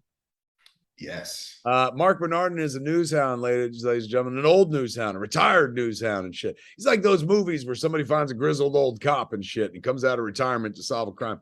Mark is a grizzled old newsman who's like, I lost faith in the news, but every once in a while he finds his faith and he brings the news to us every week. Here's Marc Bernardin with the news. The What is the Batgirl funeral details, real quick? Set it up. The Batgirl funeral details are apparently, even though HBO Max has decided not to release Batgirl and Warner Brothers Discovery has decided that nobody will ever get to see it. Apparently, around the Warner Brothers lot, there are some secret screenings that are beginning to pop up. They're said to be for people who worked on the movie, both cast and crew, as well as agents and managers and lawyers, and then some executives. This is in the Hollywood Reporter piece. One source described them as funeral screenings held before the film is sent off to an undisclosed afterlife with footage locked away in a vault, either physical or digital.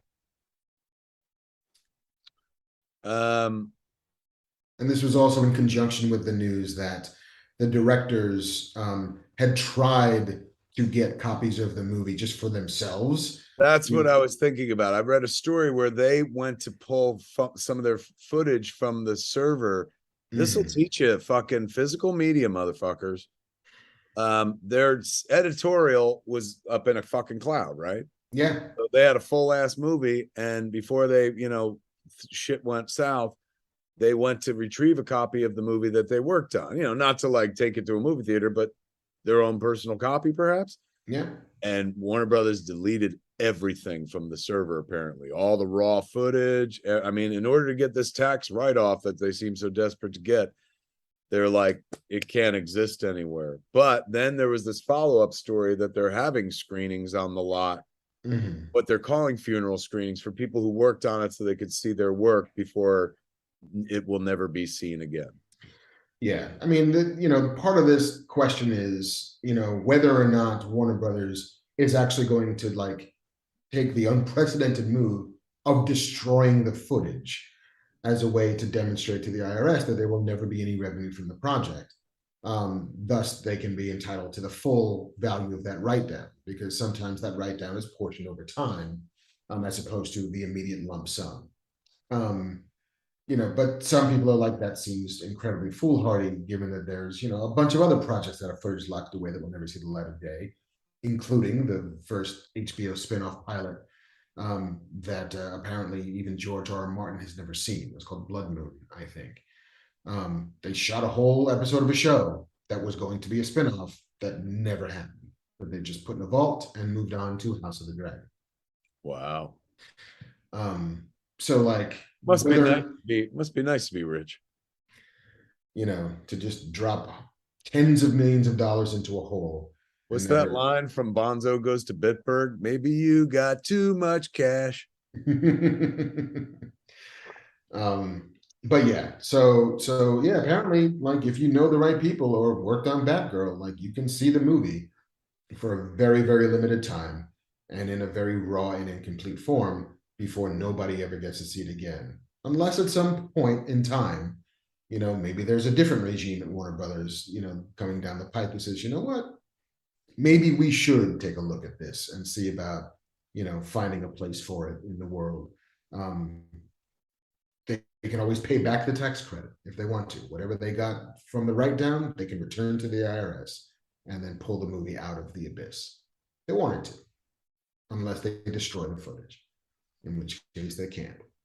Sounds like they still got trouble over there in capital T, Burbank City, with capital T, and that rhymes with WB. That stands for Warner Brothers. Yeah, Warner Brothers Discovery. With a capital T, that rhymes with WBD, and that stands for Warner Brothers Discovery. It does.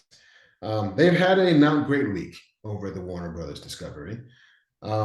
Earlier this week, it was announced, spilled, slipped, snuck the knowledge that Batman, the Caped Crusader, which 15 months ago received a series order from HBO Max and Cartoon Network, is among 6 animated projects that are no longer being produced for HBO Max. This was the cartoon that Bruce Timm was working on, that Matt Reeves was working on, JJ was working on, and Marc Bernardin was working on. Am I correct? I was indeed. I wrote an episode of Batman Caped Crusader for Ed Brubaker and Bruce Timm. So wait a second. So Strange Adventures got killed. My show got killed.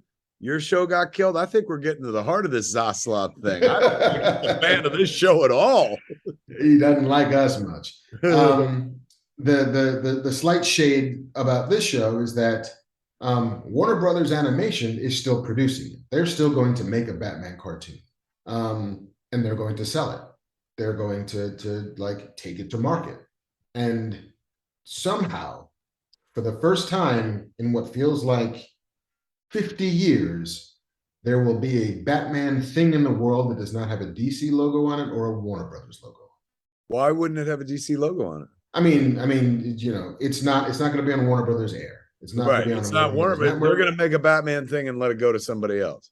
Right. Which technically is what they did with Batman the Animated Series, because it originally aired on Fox. Right. When it first ran and stuff. But this is something that the last 10 years, in the age of the rise of the streamer, everybody started taking everything in-house. Studios no longer produce content and sell it to other competing studios or networks, because now every studio presumably has its own streaming network. So the whole idea for the last, what feels like decade, has been produce it and keep it in-house for use for us. But now this would mean that for the first time in a long time, they'd be producing something and letting it go. Now, some people be like, what about Sandman? How'd that go? That's different. They, you know, Neil always kind of owned that himself, wasn't it? In that he owns. I mean, there was a contractual, like, you know, this was in the Rolling Stone piece as well. Like, for the very first year of Sandman, he had a standard work for hire contract, you know, where none of it belonged to him. It was all, you know, DC. And then in success, he then went back to at the time, Paul Levitz, and renegotiated his contract, which said that, you know, while he doesn't own it, he is still the sort of controller, godfather of it, and he can sort of determine and or veto things that happen with Sam. But, you know, Batman, and also to be fair, Gotham was a Batman spinoff that went to Fox. Pennyworth about Alfred went to Epix. You know, and those were times that HBO existed, that the CW existed, that those things could have gone over there. But it's hard to imagine a thing that has the word Batman in it not being of interest to the parent company on their either Cartoon Network or HBO Max or HBO or CW, which they're going to own less and less of as time goes on. But it's just odd to me. Oh, Banff Man's here to save us from ourselves. What's up, Banff Man? If you're Kevin Feige in Disney, hold on 1 second. Hold on. You can't just roll past that. Let's all stop and imagine if we were one of the most talented fucking storytellers who has ever walked this planet. There is, you know, Jesus, who also told great stories. Then a bunch of shit happened. Then what he's known for. Feige was born. Jesus, that guy, great stories. Nothing else. All right, so I'm imagining I'm Kevin Feige. So this Batman cartoon's going out to the world, and you're like, fuck it. You buy it and you put it on Disney Plus next to all the Marvel stuff, and you're like, this is ours now. Smart plan, man. Like, why not? Yeah. Just like really, really own DC. Like, the #1 cartoon of all time on Disney Plus is Batman. Yeah, they're like, you know how Marvel owns DC? By literally owning DC. Which, you know, look, I hope, I hope soon that somebody is going to be put in charge of all these amazing legacy characters, and there's a plan going forward. I remember when they did their meeting or their shareholders call, they said that there'd be a Kevin Feige. They were looking for a Kevin Feige. They ever find that Kevin Feige, Mark? They did apparently today, about half an hour before we went on the air. Yeah, like very sure it was late breaking news. Well, all I can say is I'm flattered, but I can't take the job. I'm sorry. I have other things. I'm going on the Clerks III convenience tour, so I can't run DC. I can't be Kevin Feige for DC. Mark, please pass on my regrets. You would like to serve at the pleasure of the president. Alas, your dance card is full. No, it's they found their new DC sort of godhead, who's a producer named Dan Lin. Dan Lin has been in the business for what feels like 20, 25 years. He's produced movies such as Aladdin, the Lego movie. Aladdin. The live action Aladdin. Just made, not the OG Aladdin. How old is this guy? Yeah, 78 years old. He had previously worked for Alan Horn when he ran Warner Brothers as a president in the aughts. He had a hand in making The Departed and 10,000 BC, and he oversaw the infamous and aborted Justice League movie that George Miller was going to direct. With Army Hammer Batman? Yes. Cannibal Batman? I'm pretty sure. Indeed. Ate his liver with a fava beans in a nice cube. He's worked on allegedly. He's worked on the Robert Downey Jr. Sherlock Holmes movies. He did again Aladdin, and he just did the Joe Coy comedy Easter Sunday, which came out in August, somehow preposterously far from Sunday, from Easter.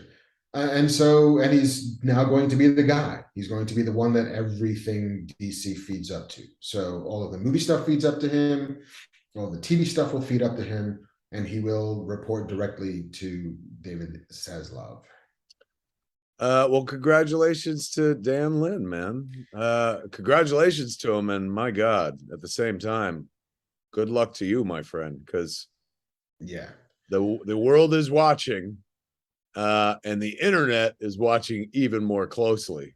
And the world is far more forgiving than the fucking internet, man. Like, I honestly, like, believe me, nobody was ever looking at me for this job. But if I was even on the list and somebody called me, I'd be like, it's tempting. And as much as like, oh my God, you could pick which movies get made and kind of put forward characters into the culture that others don't know about. Like, but the amount of shit you're going to have to eat with every decision you make, like before it comes out, no matter what you do, you make a bunch of people happy and you make a bunch of people unhappy. And the unhappy people are going to loudly tell you about it every damn day online. If I'm Dan Lin, I'm getting rid of my social media accounts right now. Yeah, just nuke the site from orbit, man. Just go into a bunker.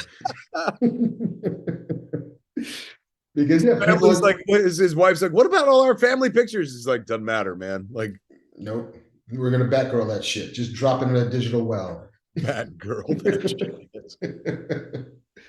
But yeah, and like comparing him to Kevin Feige is not doing him any favors either. Because it really isn't. I mean, it's a shorthand so that people could be like, oh, I know what that guy does.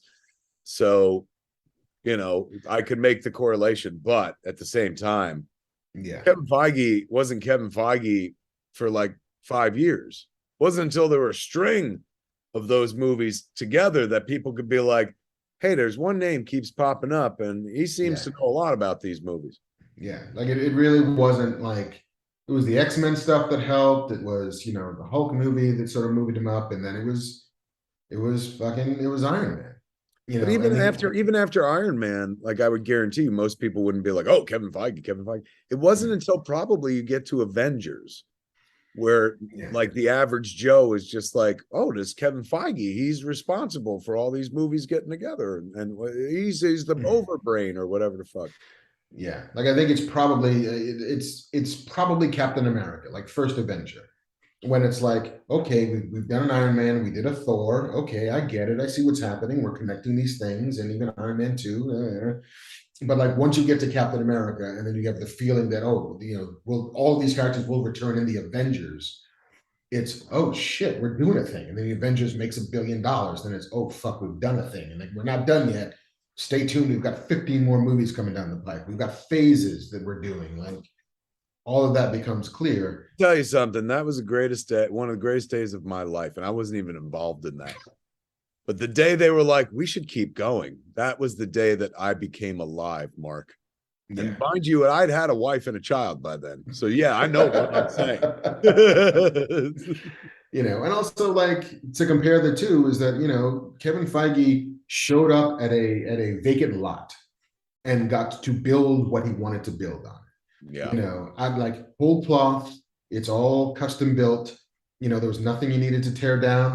He had to wait for some deals to expire to get certain characters here and there, but he got to, build the house he wanted to build in the way he wanted to build it.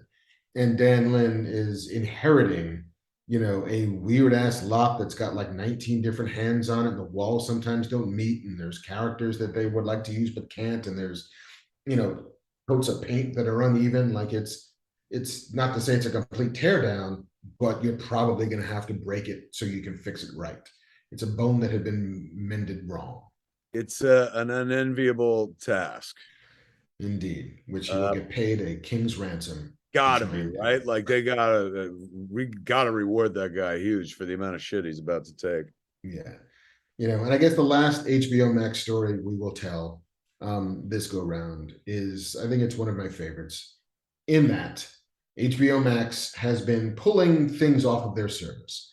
Sometimes they're movies, sometimes they're whole animated series, and they've apparently pulled like hundreds of episodes of the Sesame Street off of their service. The reasoning behind it seems to be that they have to pay, like those things aren't free. Like this doesn't exist in perpetuity for nothing, even though you're a producer, to have it on your service to air an episode of television.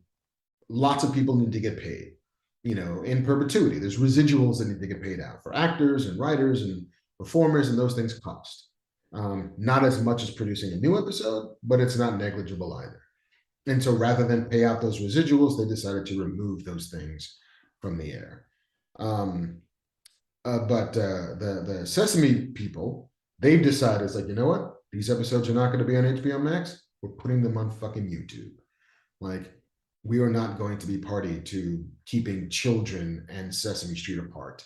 And so we'll just put them up for free. Good luck.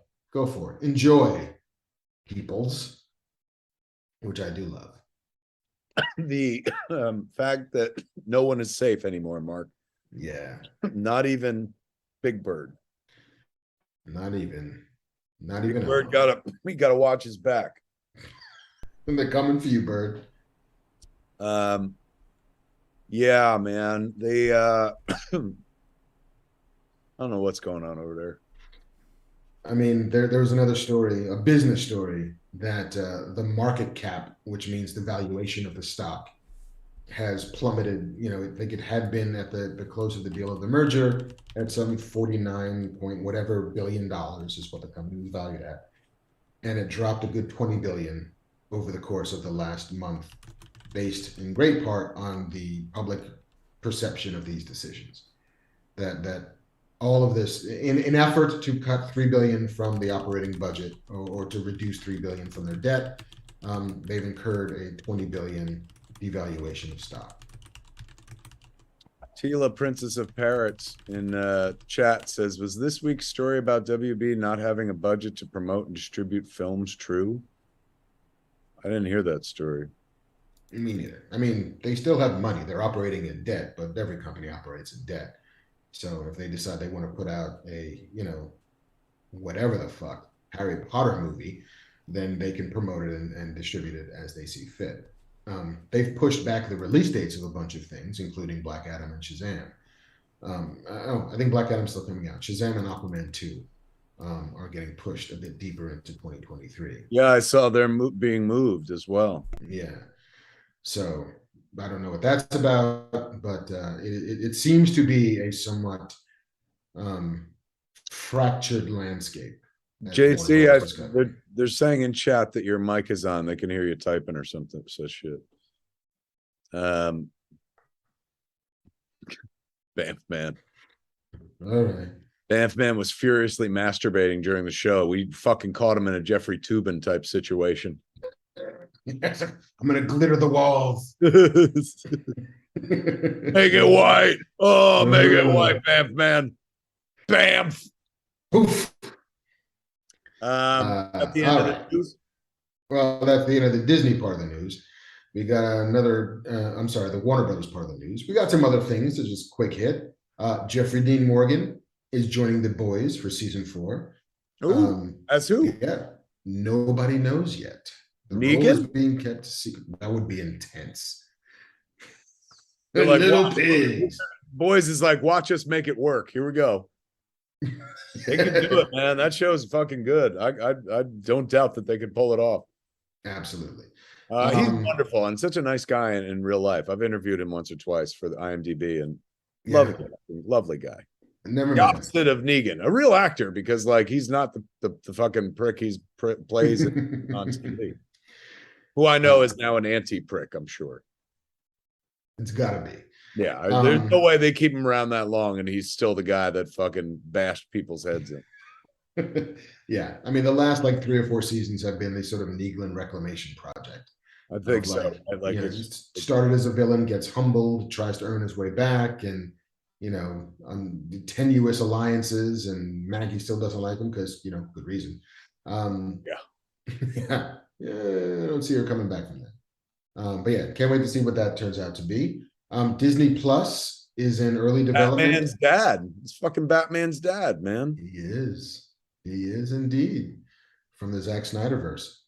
The angry Batman dad. I remember that shot too, because it's like he puts his hand in front of his wife and kid, but then you see him ball his fucking fist up, which I thought was an interesting approach. That's something, you know, think about the Nolan incarnation of Thomas Wayne. You know, he's a doctor. He's not the guy who's like going to give back, but to have what I liked about the Snyder interpretation was something I never thought about before of Thomas Wayne was, wouldn't he have to be a bit knee-jerk in order to have a kid who then spends the rest of his life beating the shit out of people who are criminal? You know what I'm saying? Like that one moment where they fucking show Thomas Wayne get like gritty and they show his bald fist is like the kid is the chip off the old block. Like that's what fucking Batman literally does every night and stuff.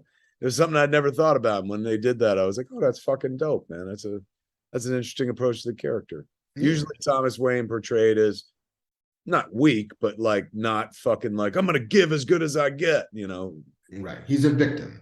Yeah. You know, whereas this version of Thomas Wayne is not a victim. You know, he gets beat, you know, and he loses, but he's not just taking it. Right. He's trying his Which best. then stands to reason that it's in the kid's DNA. So he grows up to be a guy who's like, I'm going to put on this outfit and beat the shit out of people. Yeah. I mean, either version of them still gets you to a Batman, you know, which is like, I saw my dad do nothing as a gunman shot him and my mother. I resolved never to be that weak. You know, there's a self-loathing there. There's a like never forgave his dad. Like I see how that becomes the engine for vigilante, just as I see, oh, I saw my dad try to stop it and he failed, but I'm gonna succeed where my dad failed. I'm going to be the one to stop crime. I'm gonna be the one to ball up my fist and protect the innocent. Like I think that just got me. Like you grabbed my heart. Like fucking, it takes so little with me. I'm like, I want to subscribe to your comic book, Mark. This boy, he needs our help. Does he have further adventures than child? Is he a rich orphan? Because next is a mask. I'm telling you what I'm looking for. The crossover nobody's asking for except me. Batman and Reacher. So that Reacher can have a conversation with Batman and be like, you could accomplish the same amount of shit without all this. Yeah, like the bus dropped Reacher at Gotham Station. Yeah, it's like, I heard an old jazz pro played here once. So Duke Ellington came through here once in 1943, and he cut one of his best albums. And I'm going to go to that thrift store and buy myself some giant fucking shirt and super long jeans and punch people in the head and shoot them in the back for a while. Is that cool with you, Batman? He's like, I do what you do, just cheaper. Yeah, cheaper, and they don't get back up. I finished the job. Arkham, what a waste. Did you hear a rumor story that they're talking to James Gunn about Justice League 2? I did not hear that, but you know, it wouldn't surprise me either. I'd be delighted too. I'd love to see James Gunn direct anything. But I guess with, you know, Guardians being finished, he's got to do something. And he's played in the DC universe as well as he's played in the Marvel universe. Very successfully. I can't wait for them to fucking bring back Peacemaker, man. I'm telling you, that one moment from that episode where John Cena's dancing around like fucking was shirtless or something like that. That House of Pain. Yeah, and it's tidy white. It's the House of Pain, like with the flashback, like it's some fucking powerful shit. Like I added that song to my fucking Spotify playlist because that was such a profoundly impactful scene. I texted him to be like, that was like so fucking beautiful, man. Like, and unexpected. Yeah. I'd love to see what he would do with fucking more DC properties. Yeah. I mean, it does feel as if there's a season of change about to happen at DC, probably brought on by their new hire, Dan Lin, of like, listen, we can't keep having Ben Affleck back as Batman. Clearly, we can't do any more movies with the Flash person. Who knows how long we're going to have, Jason Momoa for Aquaman. Like, it's probably time to just kind of clean that slate and start new and like build it up from the beginning. So it is the things we want it to be. And we can, try and connect these things the way we should. And whether James Gunn is a big part of that and helping to let's build a brand new Justice League. Who's going to be in it? Who's our Bat? Who's our Superman? Because I think there was also a rumor that, Henry Cavill is across the street trying to, talking to Marvel about stuff. Because why wouldn't he be across the street talking to Marvel about stuff? If you can I wonder who he could play. I don't know. I mean, there's probably a Captain Britain who's not Peggy Carter that somebody could put on a shield of. There's an Excalibur there. There's a Reed Richards as well. The buffest Reed Richards you've ever seen. Yeah, he is pretty damn buff. All right, a couple more quick things. Disney Plus is in early development on a King Kong television show, which would be produced by James Wan and his Atomic Monster label, written by the creator of Paper Girls, Stephanie Folsom. Wait. Yeah. Disney? Disney. Hasn't Universal been doing those monster movies? It's an entangled web of rights. Legendary's been making those. Legendary Warner Brothers has been making the Godzilla movies, and including Kong Skull Island, and then Godzilla versus Kong. But I think the underlying rights to King Kong are kind of a little bit all over the place. And so if you go back to the original book that it was based on, like, I think that, I don't know if that's in the public domain or not at this point, but I think, okay. So Disney is doing a King Kong thing. Disney Plus will be doing a King Kong series. I mean, okay. Look, I love Disney Plus. I'll watch whatever they fucking put in front of me. That Andor shit looks amazing. Yeah, for it. But I hadn't seen that coming. I would have assumed it was with Legendary or something like that. They've been asking in chat. Fred Myers asked in chat, I see the trailer for the new Fletch? I have not yet. Have you seen the Fletch trailer with John? I saw it this afternoon. And? I don't know how to feel about it. This is the one that's going to be on like Showtime or Hulu or somebody's got. It's not theatrical, right? It's unclear. I think it might, but I don't know. It's not Netflix. I mean, I think it had no. But I remember it was. I want to say like Showtime bought it or something like that. I forget. Yeah, but I'm wrong. Confess Fletch, I think, is the name of it. One of the books in the series of Fletch books by Gregory MacDonald. I would say, let's see, it was Fletch, Fletch and the Widow Bradley. Maybe Confess Fletch was the second book. I used to know my Fletch series very well.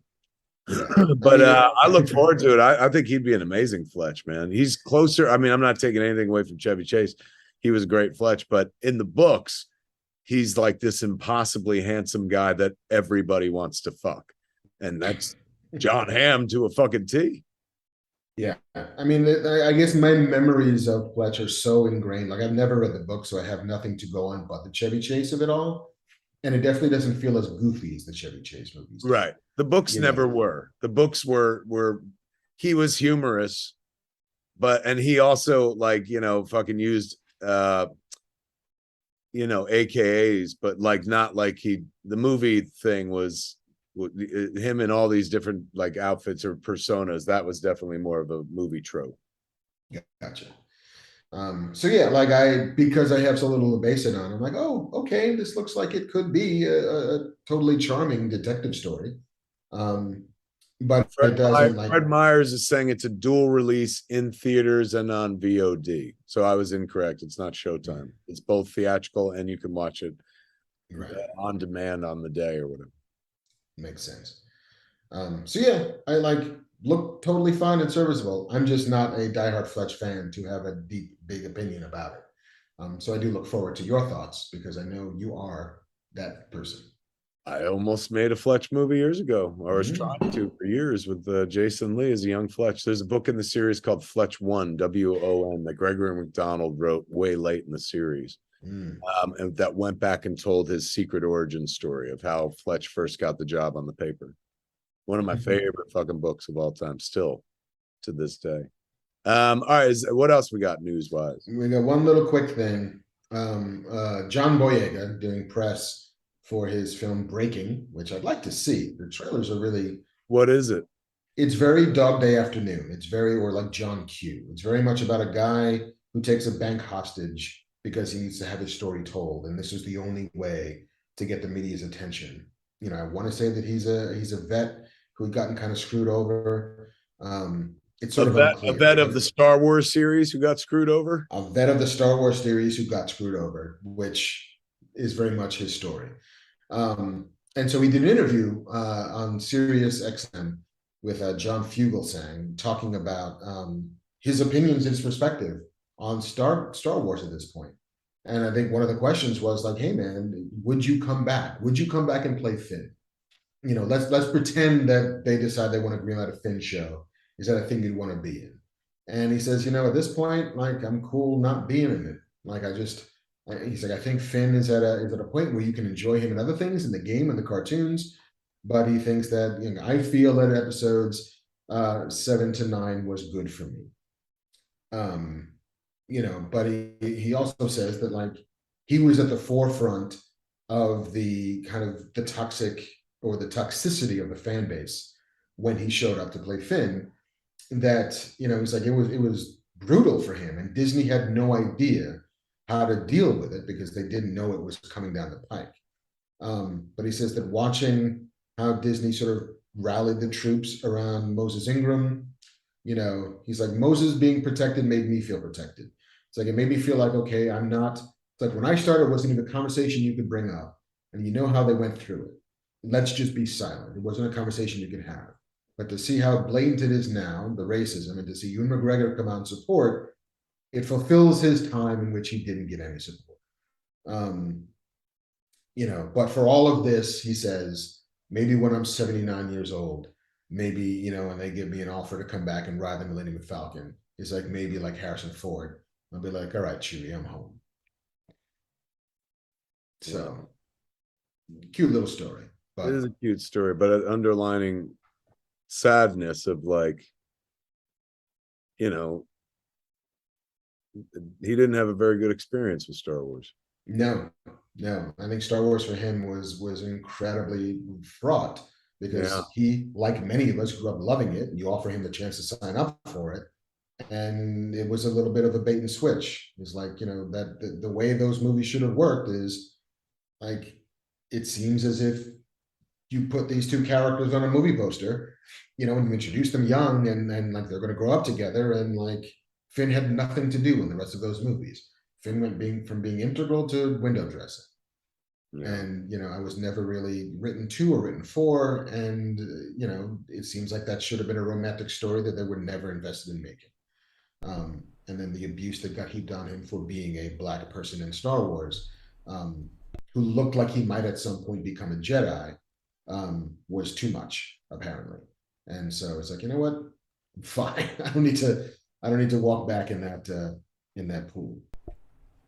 So, hey, resident Star Wars fan and noted spaceport bar owner JC Banff man himself. What do you got to say there? I saw somebody in chat went after your fucking head shaving. Yeah. Like, what the fuck, man? Yeah. Can't people don't like my hair. I think it's cool. It makes you look young.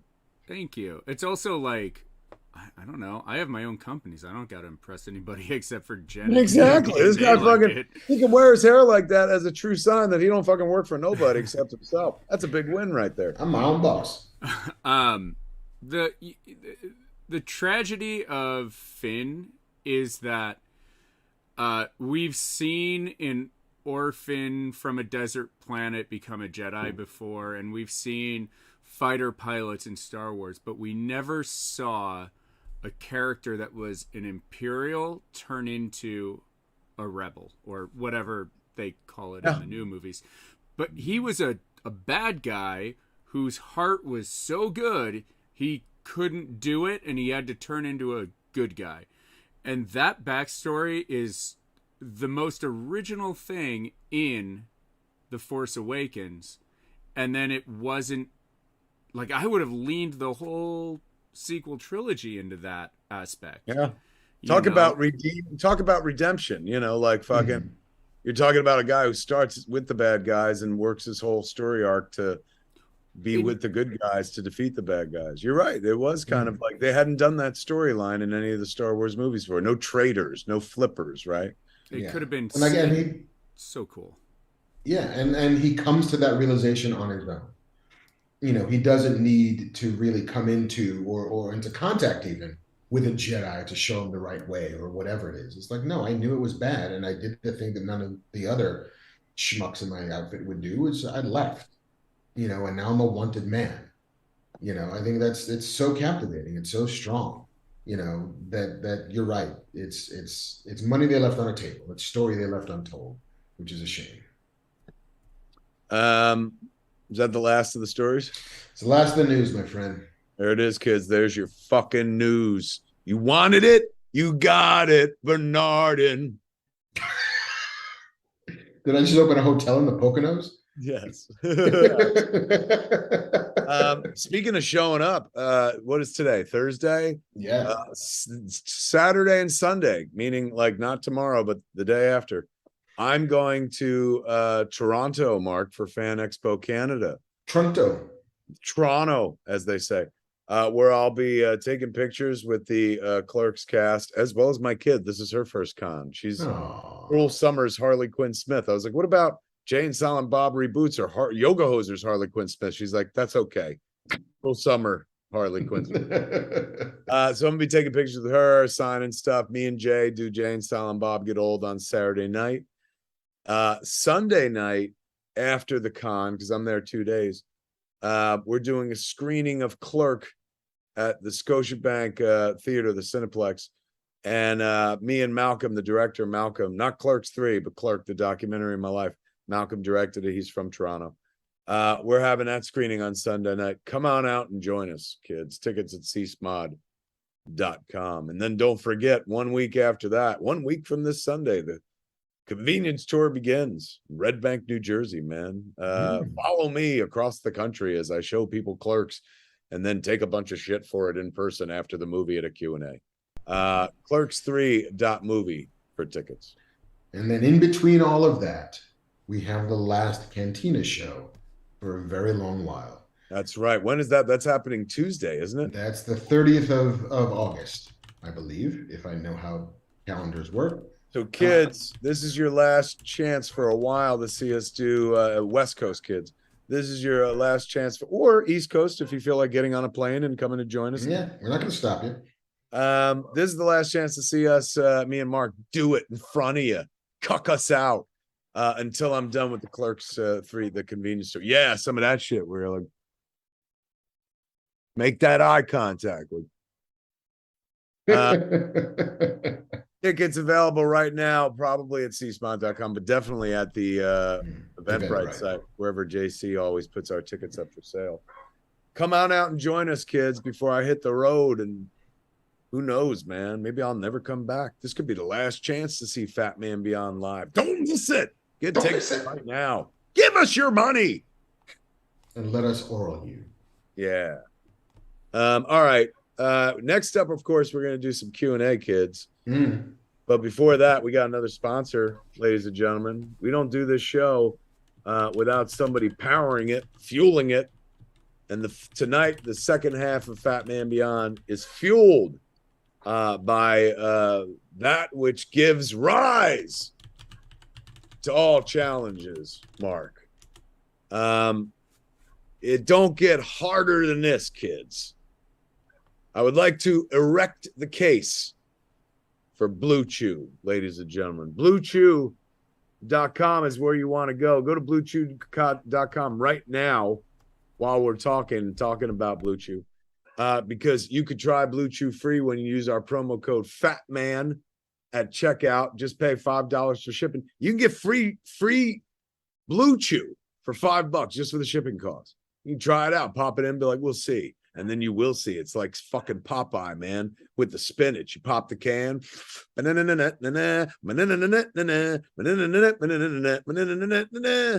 That's how it works, I believe. That's the animation that they showed us. Looks exactly like that.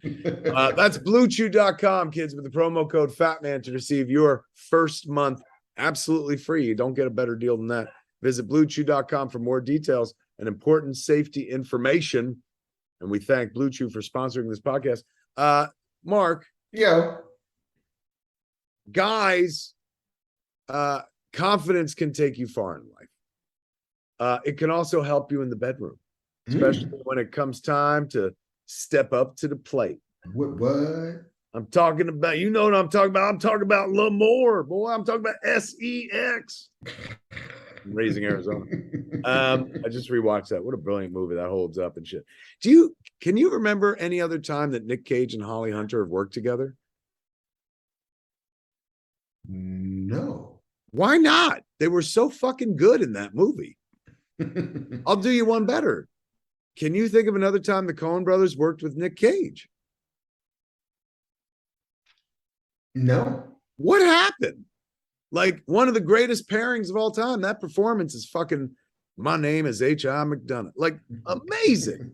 Can't believe that. Like they only worked with Holly Hunter one other time too, I think. Like on Oh Brother, We're Out There. I'm sorry, I'm a big Raising Arizona nerd.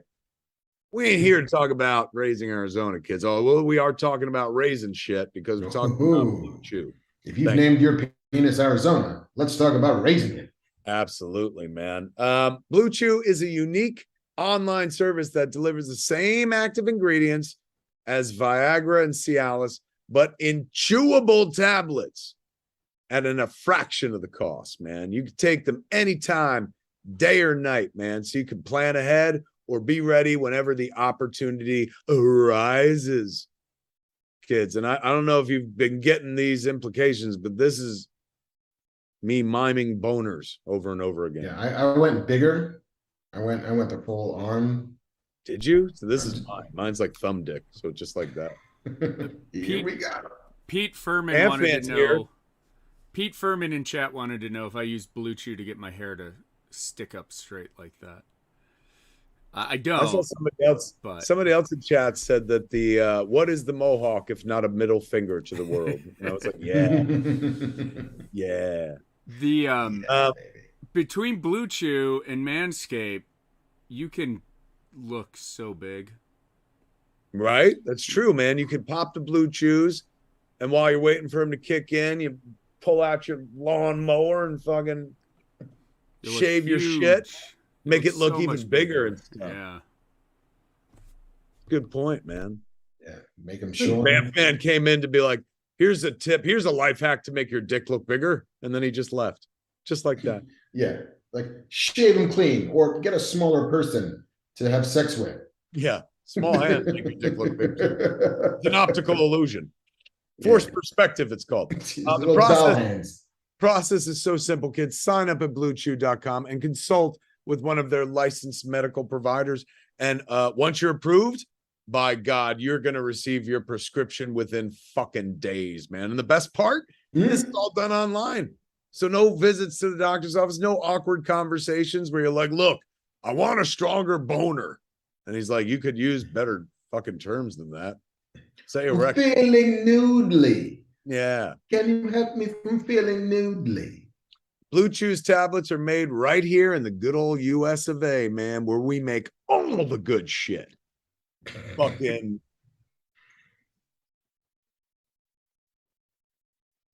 Sorry, I was invaded by a very large housefly.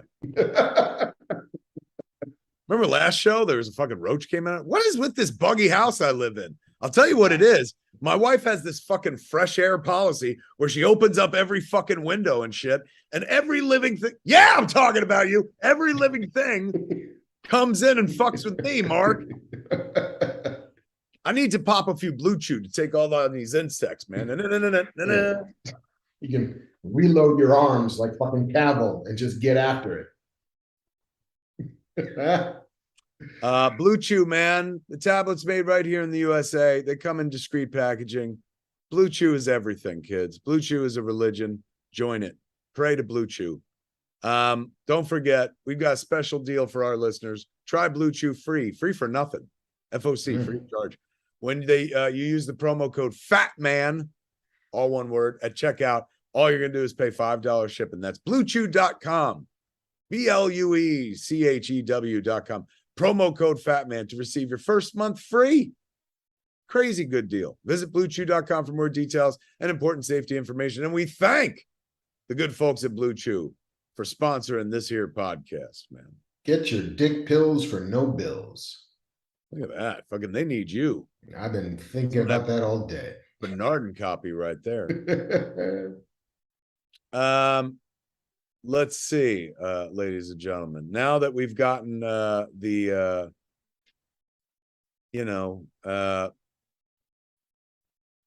sponsorship out. I'm sorry, I keep eyeballing my fucking dog. Shecky is out on the porch and she's marching back and forth, and I don't know why. Every once in a while, your dog does something very uncharacteristic where you're like, what kind of transmission are you receiving? Yeah, it's like, dude, who told you to stand guard?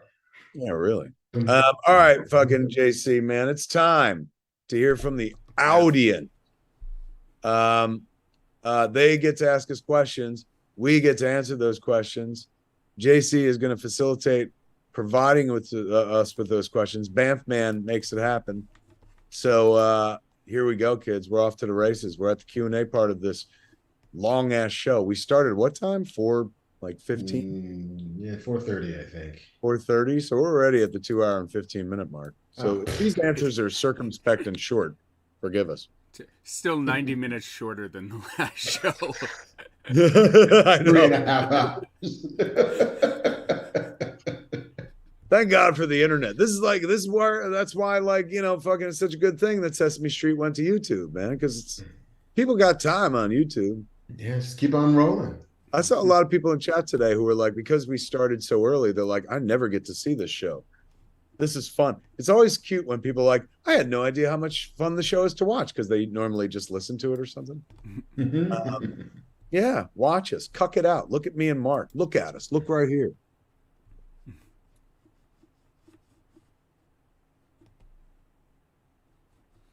All right. How come you don't get close enough to the camera to do it? You won't commit. Well, because I got a microphone between me and this, and so suddenly I got to start like climbing over shit. that will show how fucking passionate you are, Mark. Yeah, that's how sexy it gets. I got to mount up. It did look kind of sexy when you were calling forward. Yeah, look at that shit. The top mounter. All right, kid. Let's find out what they want to know, JC. Igor Berezin wanted to know, what is the most not expected great movie in your life? Meaning, when you watch a movie and you expect it to be terrible, but it's actually fantastic. So I guess what movie caught you by surprise? Yeah, I get it. I'm just trying to think over a lifetime.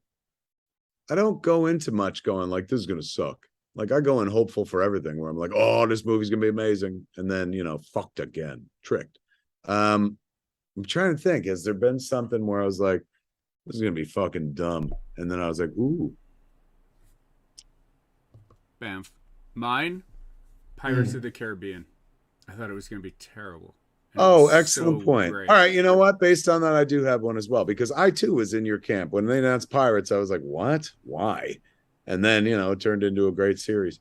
I will never forget hearing about the Lego movie and being like, dumb dumb. Oh my God. Who would watch this? Why are they doing this? Are they so desperate for fucking content that they're making a Lego movie? And Lego Movie is one of my favorite movies of all time. It stole my heart. It's literally legit a brilliant movie. The Lord and Miller, man, those talented fucking kids behind the Spider-Man Into the Spider-Verse, talented kids behind the Solo movie we'll never see. Speaking of fucking, Batgirl getting fucking shelved and shit.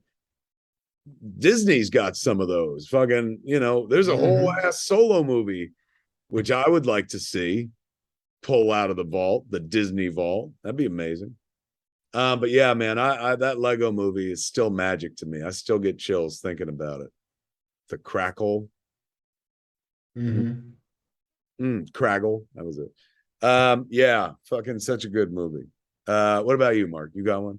I'm trying to think of one that I thought was going to be bad, as opposed to one that I had no opinion of whatsoever. And I think that was, for me, the most recent one was Coda. Where like I watched it somewhat out of obligation, and I was like, well, it's a fucking Oscar-nominated movie, so I should probably watch it before the Oscars and just see what it's all about. And it's on streaming, so I don't have to, put in some code and watch a screener or go out to the. Well, it was the easiest one to watch, so I watched it. And had zero expectations of it, and then found myself just bawling like an idiot by the end of it, to the point where I'm not sure I can watch it again, because it was just that emotional experience. Like, it's been a long time since I cried that uncontrollably at a movie. And I think there was what? You got a face on. In chat, Jason Brown just said Dan Lin produced the Lego films. I said that. You did say that. Now I'm putting it together. Fucking, there's hope for this DC universe, Mark. He's got some skills. Yeah, those Lego movies are fucking wonderful. I will also say that I had zero expectations for a movie called The Mitchells versus the Machines. Also a Lord and Miller. Also a Lord and Miller jam. Like, the trailers didn't quite captivate me, but I was ironically enough on a college visit with my son, and we were in the hotel room like before we went to sleep, and he was just like, well, fuck it, let's flip through Netflix. And like, whatever, it looks cute enough.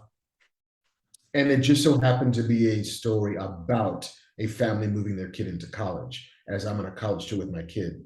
And it's wonderful, and it's moving, and it's, it'll roll a tear or two. It's so great. I rarely roll into movies that I think are going to be bad, but I often roll into, because I try not to have any preconceived expectations for things. But I do go over there, all right, we'll see what this is. And then, the pleasant surprise of coming across a new favorite movie that you didn't think was going to happen is fantastic. So I go with those two, Coda and Mitchells versus the Machines. That's a great question, man. Produced some great results. All right, fucking next up there, JC. What else can you help with? Next one is from a guy named, I shouldn't say a guy, it's from a person named False Flags, who says, speaking of Silence of the Lambs, Q Lazarus, who wrote Goodbye Horses, died this week. What are some songs from movies that have affected Kevin and Mark? That's absolutely true. We did lose Q Lazarus, and that song is Goodbye Horses is so incredibly meaningful to pop culture. Mostly everybody knows it from Silence of the Lambs. We ripped it for Clerks II when Jay did his Silence of the Lambs dance. Apparently Jonathan Demme, I wouldn't say discovered Q Lazarus, but met Q Lazarus in a cab or something like that. Was being driven someplace and listening to music, and he was like, who is this? And Q Lazarus was like, it's me. And so he used Jonathan Demme, the late great Jonathan Demme, used Goodbye Horses first, I think, in Married to the Mob, if I remember correctly. But then, just as a track, it wasn't prominent, but then it captured the world's imagination, because that's the song that accompanies the infamous Tuck, the first time in mainstream cinematic history where somebody fucking tucked their dick back and shit. And, this was the late 80s, early 90s. I'm going to say the early 90s.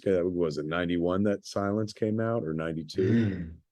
There was no internet yet, kids. Now, people can't, if you're young, you can't appreciate the impact of that cinematic tuck. So much so that like it burned that song into everybody's imagination who saw that movie, because Shecky knows that song is forever tied to the image of like that, fucking James Gumb doing this shit and then fucking like doing this and then going back and doing this, and you see that he's tucked his dick back. Just mind-bending moment in cinema history at that point. Now, you could see it on TikTok, I'm sure. Not that one, everybody doing it. It's a thing with the kids. Wow, man. So your song, the song that means, is it that one, or did you have another thing you want to talk about? What is this? And it's a movie song, right? Yeah, I mean, I got one. I got one. I mean, it's gonna be self-serving because it has to do with Clerks 3 coming in theaters very, very soon, September 13th to the 18th, with Fathom Events, theaters, participating theaters, or see it with me on the Convenience Tour starting September 4th, running through till December, all across this great land of ours. Also, I heard, for those good folks in the UK, September 13th, 16th, in that area, it's coming out there. Unfortunately, I'm not going to be able to go over there because I'm touring through the States and stuff, but they're not going to have to wait overseas. They're going to see Clerks 3 pretty damn soon anyway. There is a song in Clerks 3 that closes out Clerks 3. And I'm going to keep saying Clerks 3, so it subliminally sticks in everybody's head and makes them buy a ticket to Clerks 3. Clerks 3. Nice job, Clerks 3. Clerks 3.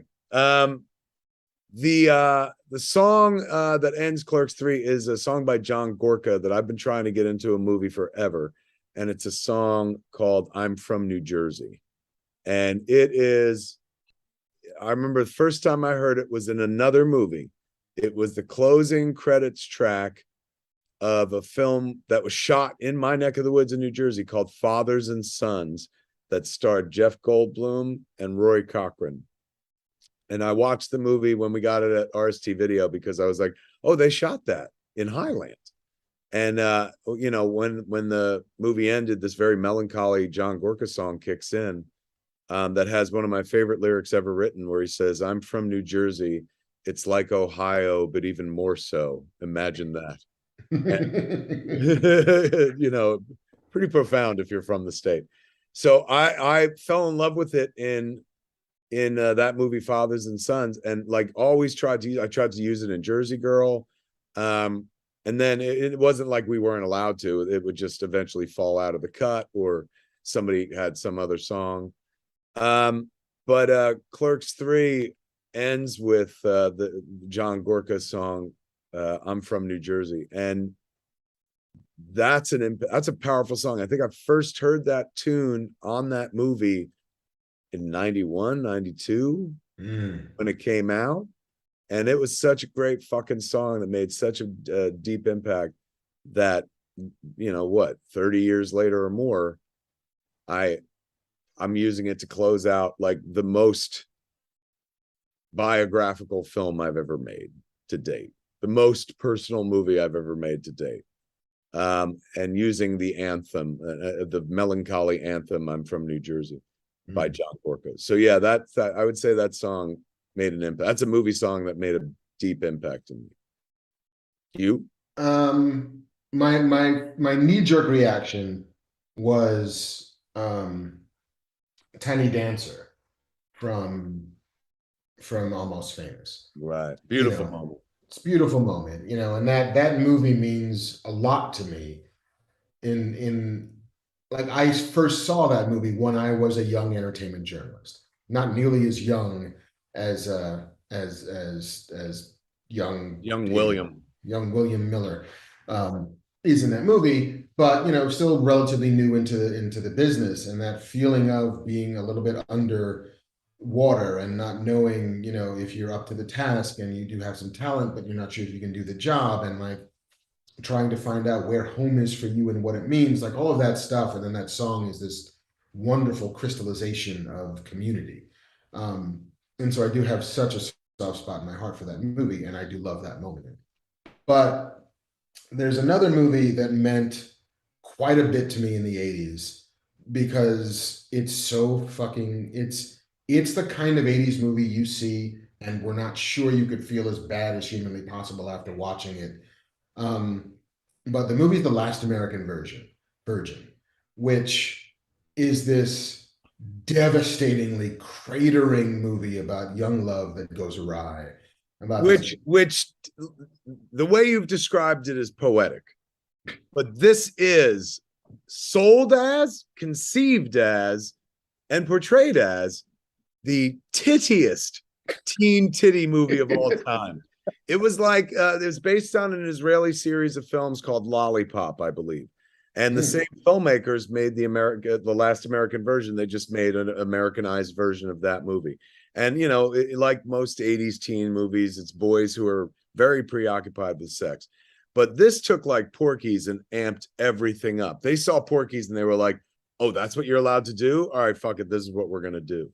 So whenever you watch this movie, the first hour plays like the most puerile fucking, you know, boys want to get nookie movies you've ever seen. And then in the last half hour becomes a completely different movie that is reliant on the first hour, but becomes a different emotional experience. I need to know what song it is that you're talking about. It's, you know, and again, to set it up, and we're going to spoil a 40-year-old movie at this point, but it's, you know, this guy is, you know, it's the fucking teen in high school, and his best friend always gets the girls and he doesn't, but he's got his eye on this like exchange student or whatever. I think she's an exchange student. I might be mixing that up with Better Off Dead because it's the same actress as Diane Franklin. It is. It's Diane Franklin, who was also in Amityville 2. Yeah, she had a big run in that time, but he had the biggest crush also on this girl. Also one of the princesses in Bill and Ted. That's right. She was an 80s princess if ever there was one. And so he carries the biggest torch for this girl. They're like super close friends, but then she ends up going off with his friend, who I want to say his name is Boner, because it sounds like it would be his name in the movie. I don't think it's Boner, but I think it's like a guy who had played Boner in another movie. He is a guy. The guy who played him is an actor named Steve Anton, who went on to write and I think write Inside Monkey Zetterlund. Remember that movie from like the 90s or something? Wow. Yeah. So anyway, she goes off, she has sex with this guy, his best friend. You know who he is? I'm sorry, here's a shorthand. That guy is the same actor who's like, Andy, you goonie. That's that same fucking dude, right? That's Steve Anton. And so she goes off, has sex with his best friend, the guy who's always about the ladies, gets pregnant. The best friend like leaves her fuck off. He doesn't want to deal with that responsibility. Our hero Schlub then takes this girl to get an abortion and cares for her and like nurses her back to health and thinks that it's the thing. And then he goes to some party thinking it's going to be the moment where she, you know, not to say rewards him, but like he's going to give her a ring. He's going to propose to her. Like it's the whole fucking thing. And then he sees her kissing the same dude who got her pregnant and leaves her behind. And so the last shot in this movie is this guy getting in his car, probably driving off to shoot himself in the mouth. And Tommy Two-Tone.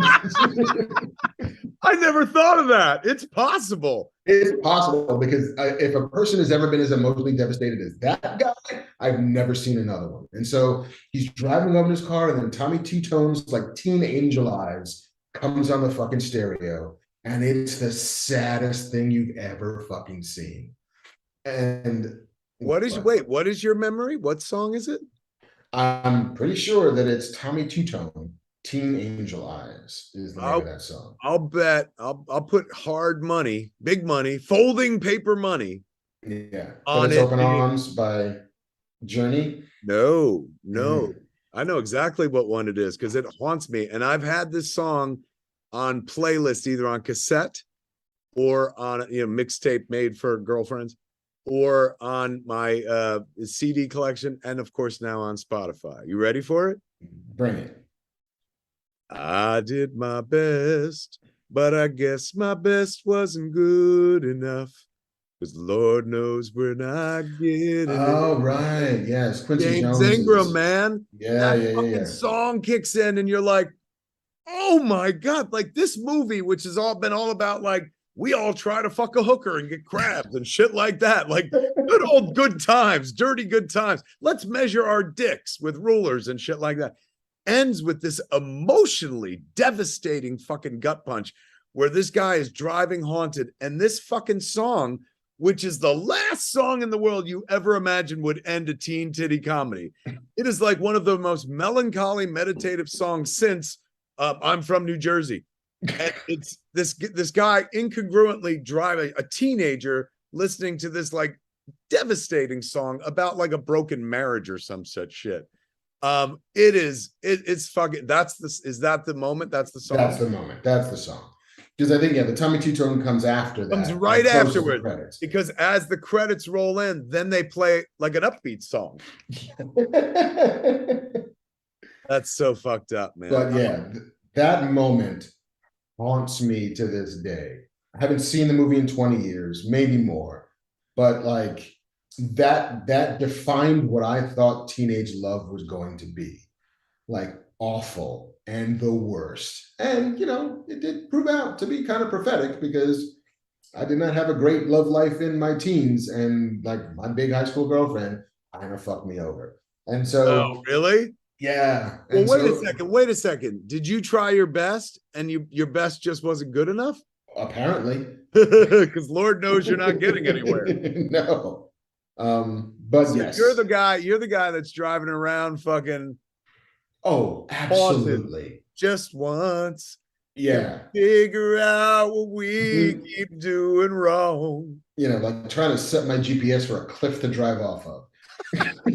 Before GPS existed. That's how fucking ahead of the curve he was. Where's a cliff? Just calling somebody, pulling up to a payphone, asking the movie phone guy to lead me to a cliff. In the chat, Dixon Sider said, Last American Virgin is one of the classic cuck incel movies. I'd never heard that before. We didn't have a word for it. We were just sad boys. Yeah, and it was like honestly a cautionary tale and a horrifying movie because it did make you think like, who can you trust?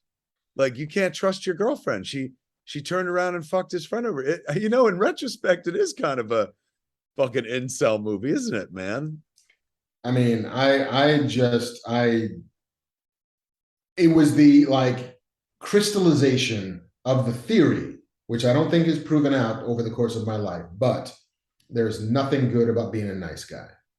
Yeah. You know, and you know, I have since learned differently, but at like whatever, 17 or 16 years old, when you see that movie and you're raw and you're just wet clay, it's like, oh fuck, man, he's right. Just don't do it. You did it, man. You tried to be a good dude and you just got fucking burned by it. And so you got mad at an entire gender. Yeah, like which is not healthy for anyone. There are a lot of people in chat who are like, I need to see this movie. If you go, you know, we're on YouTube. If you open up another screen and enter Last American Virgin ending, I guarantee you somebody has clipped it, if not multiple people, because it apparently affected an entire generation of teenage boys. Oh yeah. Oh yeah. Like I would say we should find a way to share the screen and just roll it into the fucking podcast.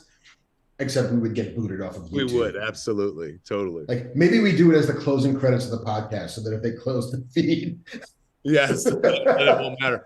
I got a fucking good ass idea though. When we open this movie theater and shit, and you know we'll be doing like Fat Man Beyond shows back there, like live in person. You can also do a Fat Man Beyond screening series, and we can totally like the screening series of Fat Man Beyond would include Last American Virgin, Streets of Fire. Dude. Right? Think about it. All the movies that we deeply love and have talked about on the show and stuff like that. What else? David Lynch's Dune. Lynch's Dune. Excellent. We need two more at least. Part of me really wants to see if you can find like Megaforce. Deeds, not words. Oh, fucking Ace Hunter. Oh my God. The great Hal Needham. Yeah, one more to make the quintet to like bookend a weekend of the Fat Man Film Festival. Dan Horstman in chat says, I will drive up for Dune. Yeah, you will.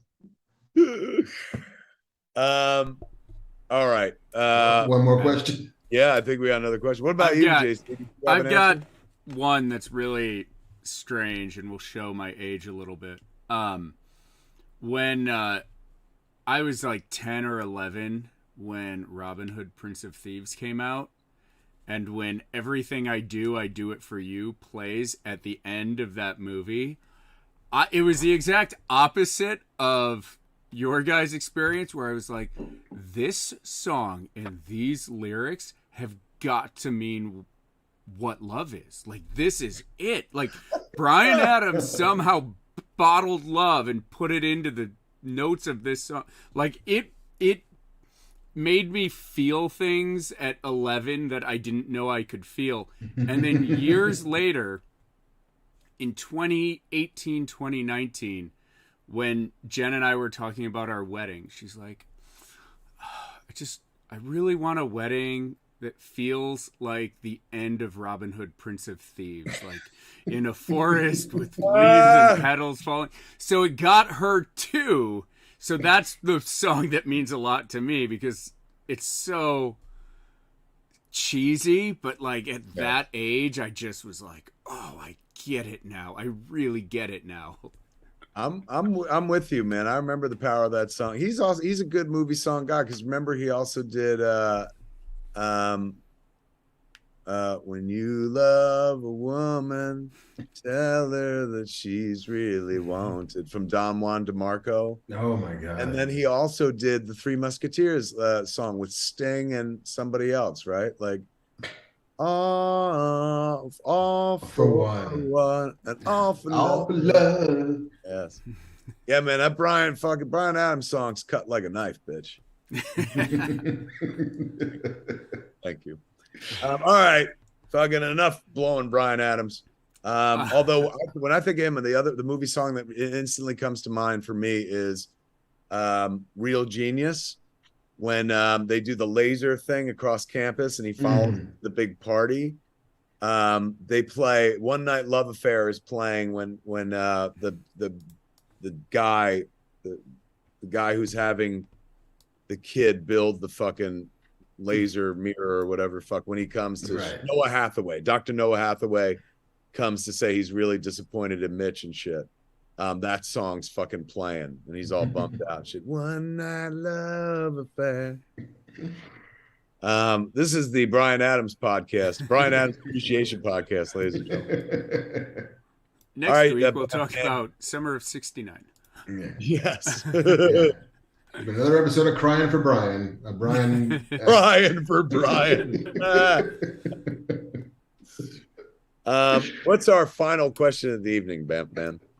Z Howard wants to know, if you could make up an interesting court case against a hero or villain in the MCU, who would be involved and what would the case be about? So like, A Few Good Men, but Marvel. I'm trying to look like one of those yaks in It's a Small World. A court case against a Marvel hero and or villain. I mean, villains are easy. I don't know. I don't know enough about things that are illegal. I don't know enough about the law. Just be like, well, I'm pretty sure there's a tort case against Kingpin for poor use of right-of-way signs or some shit. I mean, there's always property damage you can bring against the Hulk.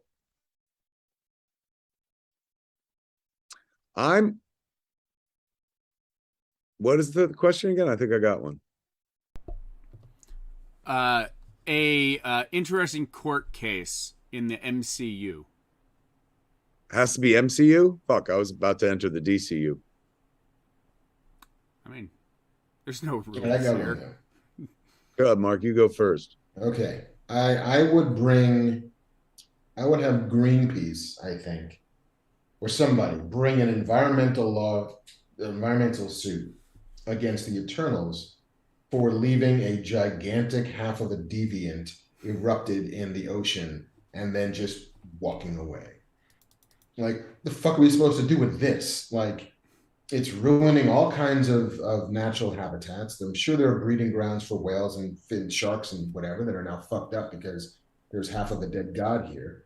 And then Oh, you guys just not a fucked up. deviant, a an eternal. Sorry, the Eternals. Wait, Like what you was just their left what were their big figures called? the Celestials. Celestial. Half of a It's a dead celestial. celestial that's in the ocean. Yes. Yeah, with just like a hand rising and half of a torso, and it's just fucking there. And somebody's got to do so. Who's going to foot the bill for us removing a giant half a stone celestial?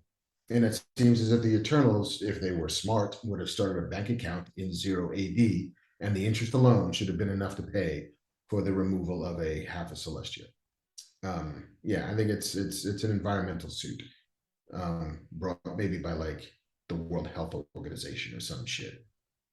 That's what I got. I like it. I mean, I should be able to do it in fucking the Marvel universe, but I'm going to cheat and step outside and do it in the DC universe because there has to be a compelling legal case that I'm interested in.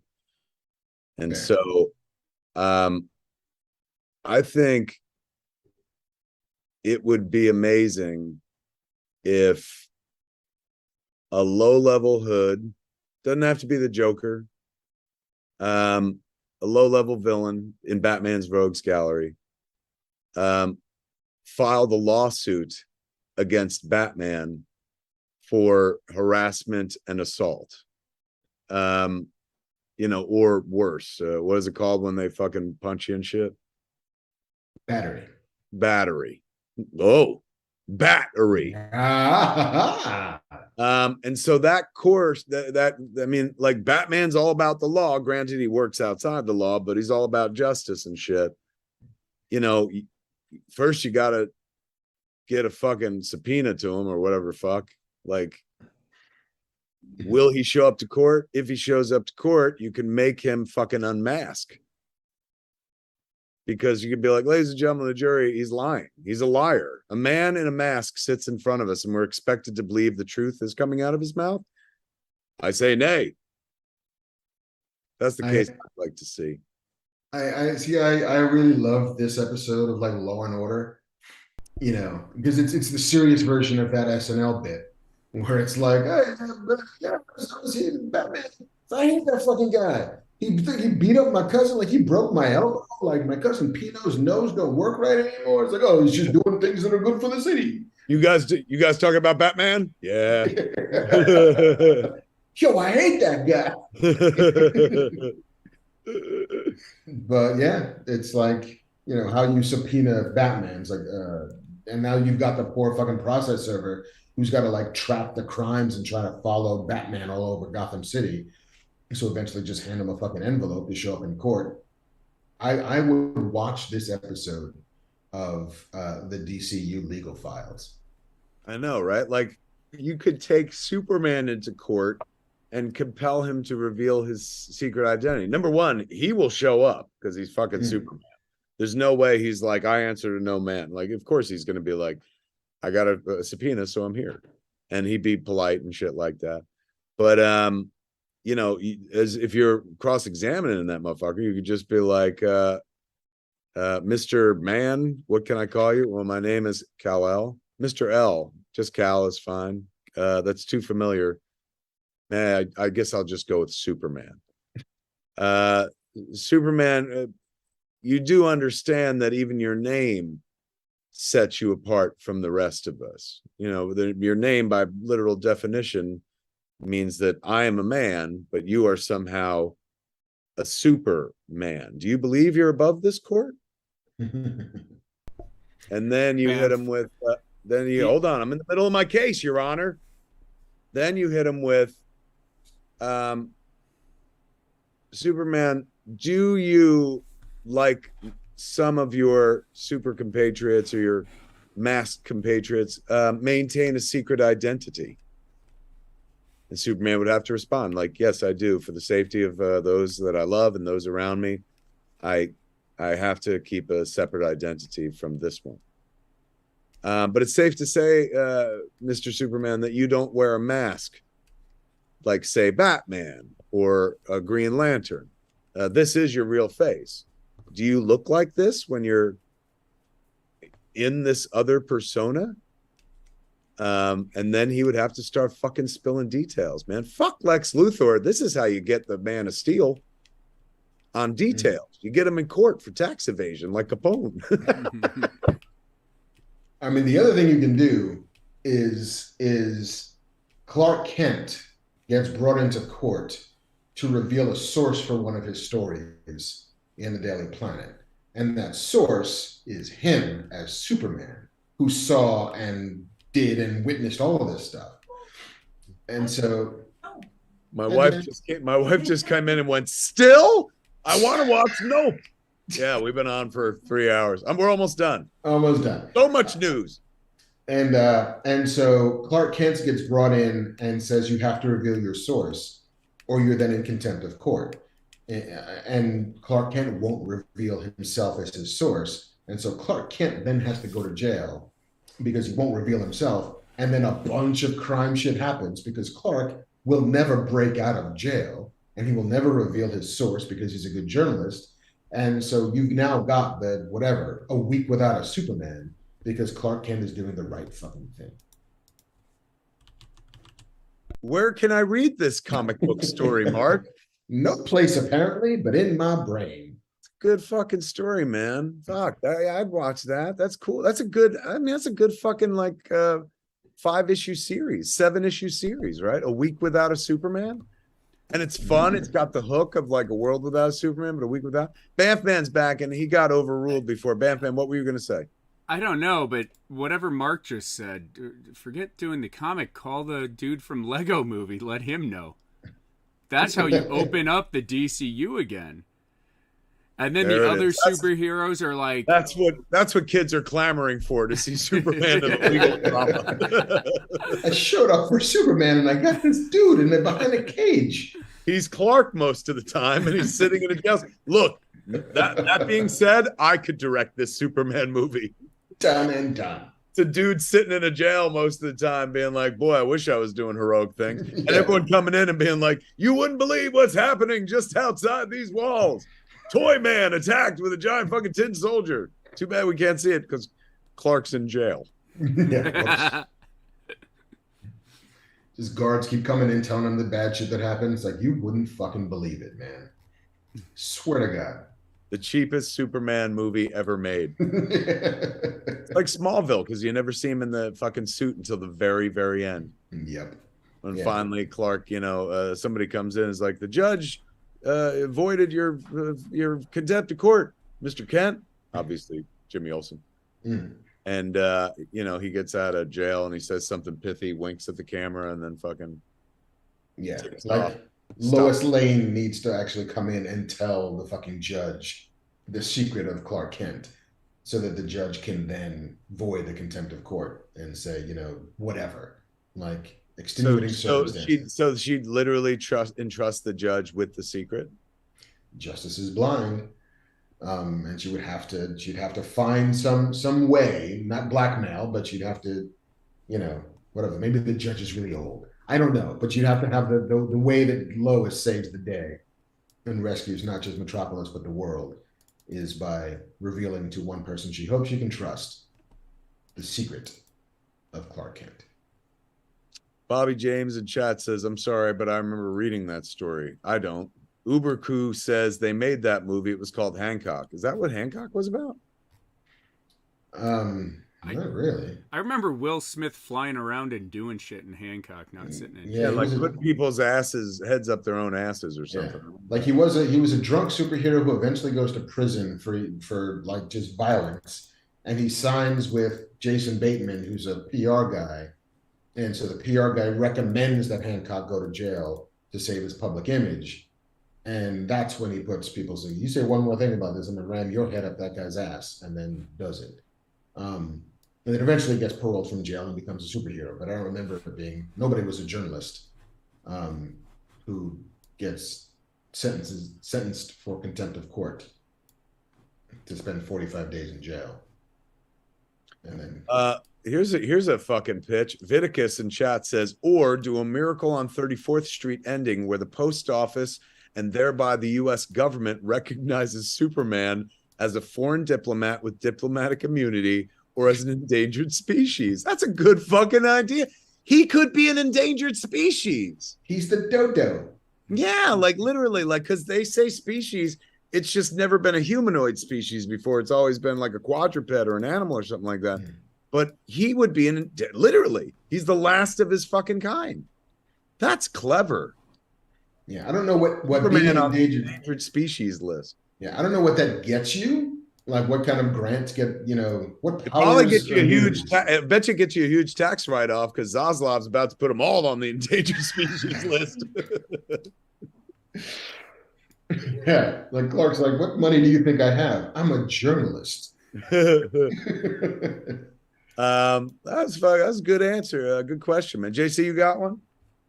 The only thing I could think of is like a movie that opens at Sanctum Sanctorum, like post, and it's somebody serving Doctor Strange papers for medical malpractice that occurred prior, or may allegedly occurred prior to him becoming Sorcerer Supreme. So you have the Sorcerer Supreme on trial, but he can like roll back time and change his answer and stuff. Ooh, that's right. He could fuck with the court case.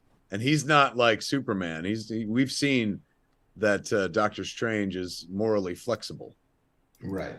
And also has no alter ego. So finding Dr. Stephen Strange isn't difficult because he just keeps calling himself that. And you know where he lives. It's right. You know exactly where to fucking find him. This is all good shit. Well, yeah. Put it into effect and make it real. Thank God we're in charge of both the MCU and the DCU. Yeah. I'm sorry, I forgot. I thought it was Dan Lin for a second. And Kevin Feige.